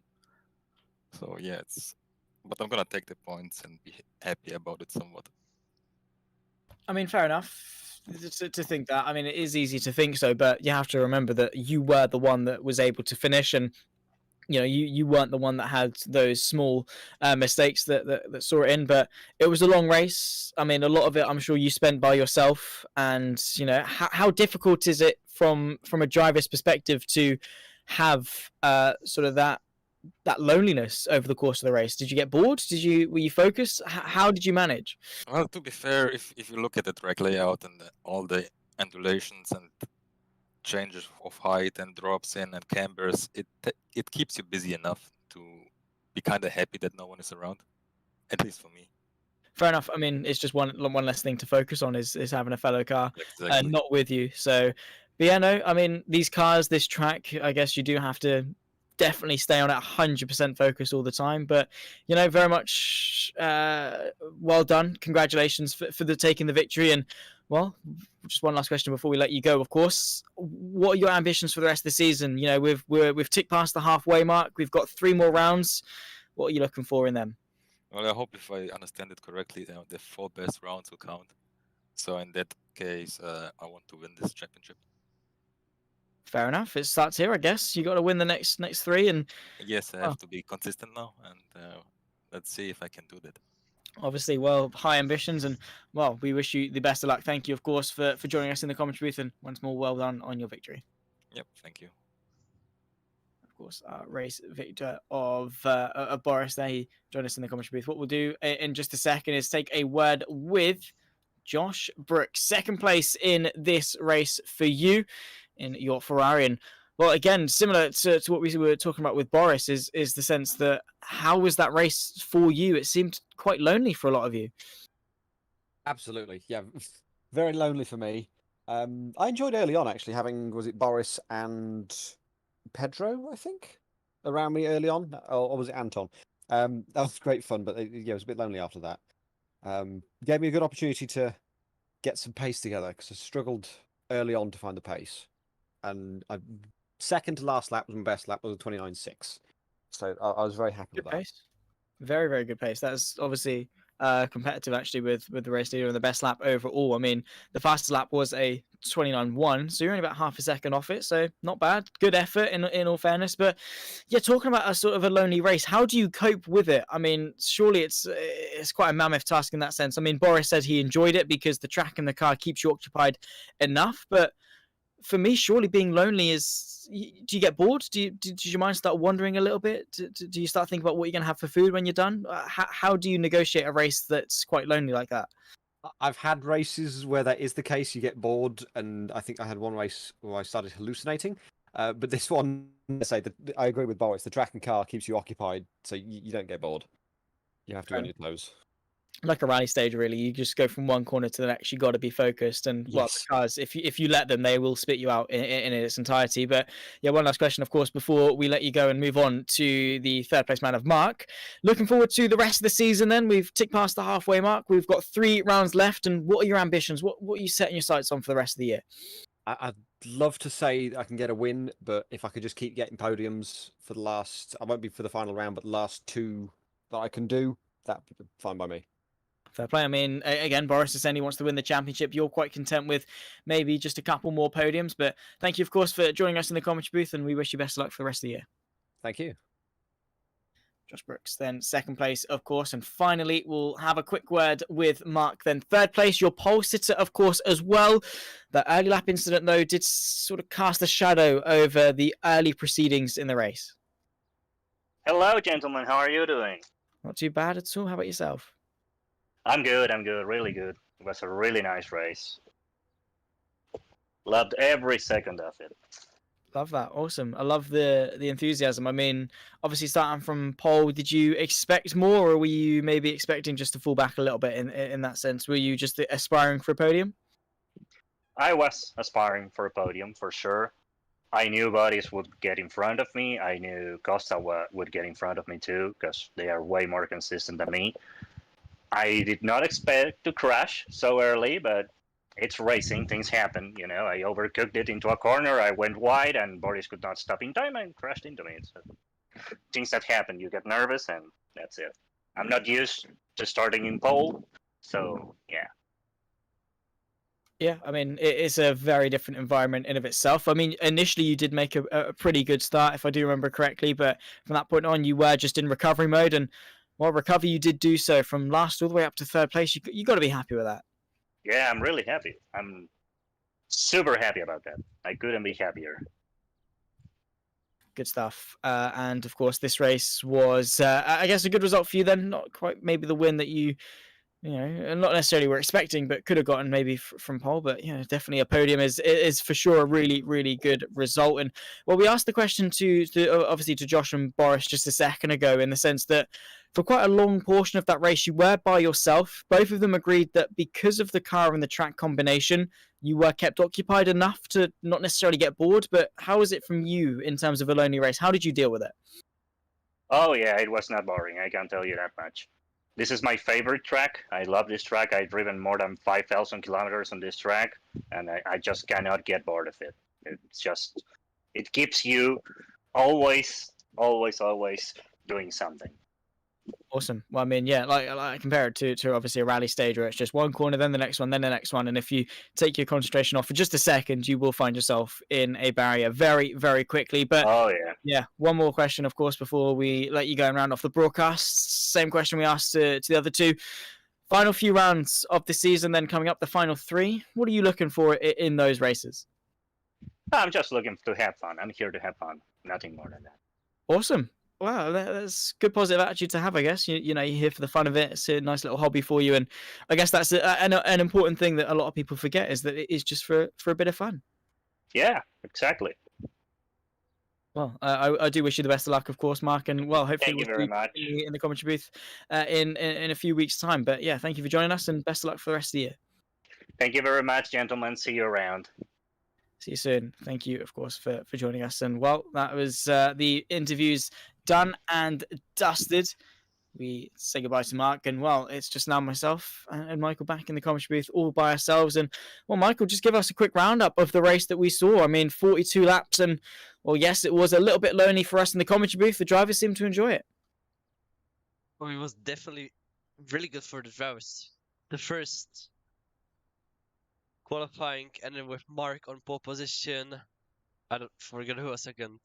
Boris was second, and James was third, if I remember correctly. A really good start by Mark.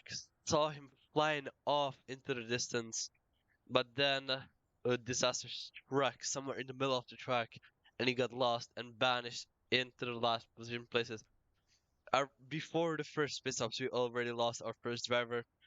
At lap 14, we had our first pit stops for refuel. After that, we had some couple overtakes, some not so worthy crashes. Also, I don't know if it was no, that was qualifying. That Costa took a turn and played a little bit of forest. But yeah, Costa disconnected around after the second pit stops, and that was one of the biggest events, one of the biggest scandals. And yeah, that's the most of this race. Done and dusted. Costagate, I think, is what we're going for with that one in terms of scandals of Costa crashing out. No, but in all fairness, taking at face value, yes, it was a bit of a lonely race, but from the driver's perspective, it really was an enjoyable one. The difficulty of the tracks and the cars and having to wrestle yourself around the Swiss forests here at Bremgarten, it really was difficult. And of course, we do thank you, of course, for joining us in the YouTube chat. Those of us that watched along and kept us entertained, of course, in the YouTube chat. You were watching along on the JP Broadcasting YouTube channel. Make sure to like, subscribe, turn the bell on for notifications to not miss a single thing sim racing. It's been myself, Zach Sweeney, Michael Sifalda in the commentary booth, talking you through the Rival Racing League as they present the 1950s Formula One World Championship. Today was round 4 of the Swiss Grand Prix to mark the halfway point of this season. Hopefully, we'll be back for a future broadcast later on in the season. But for myself and Michael, it's goodbye.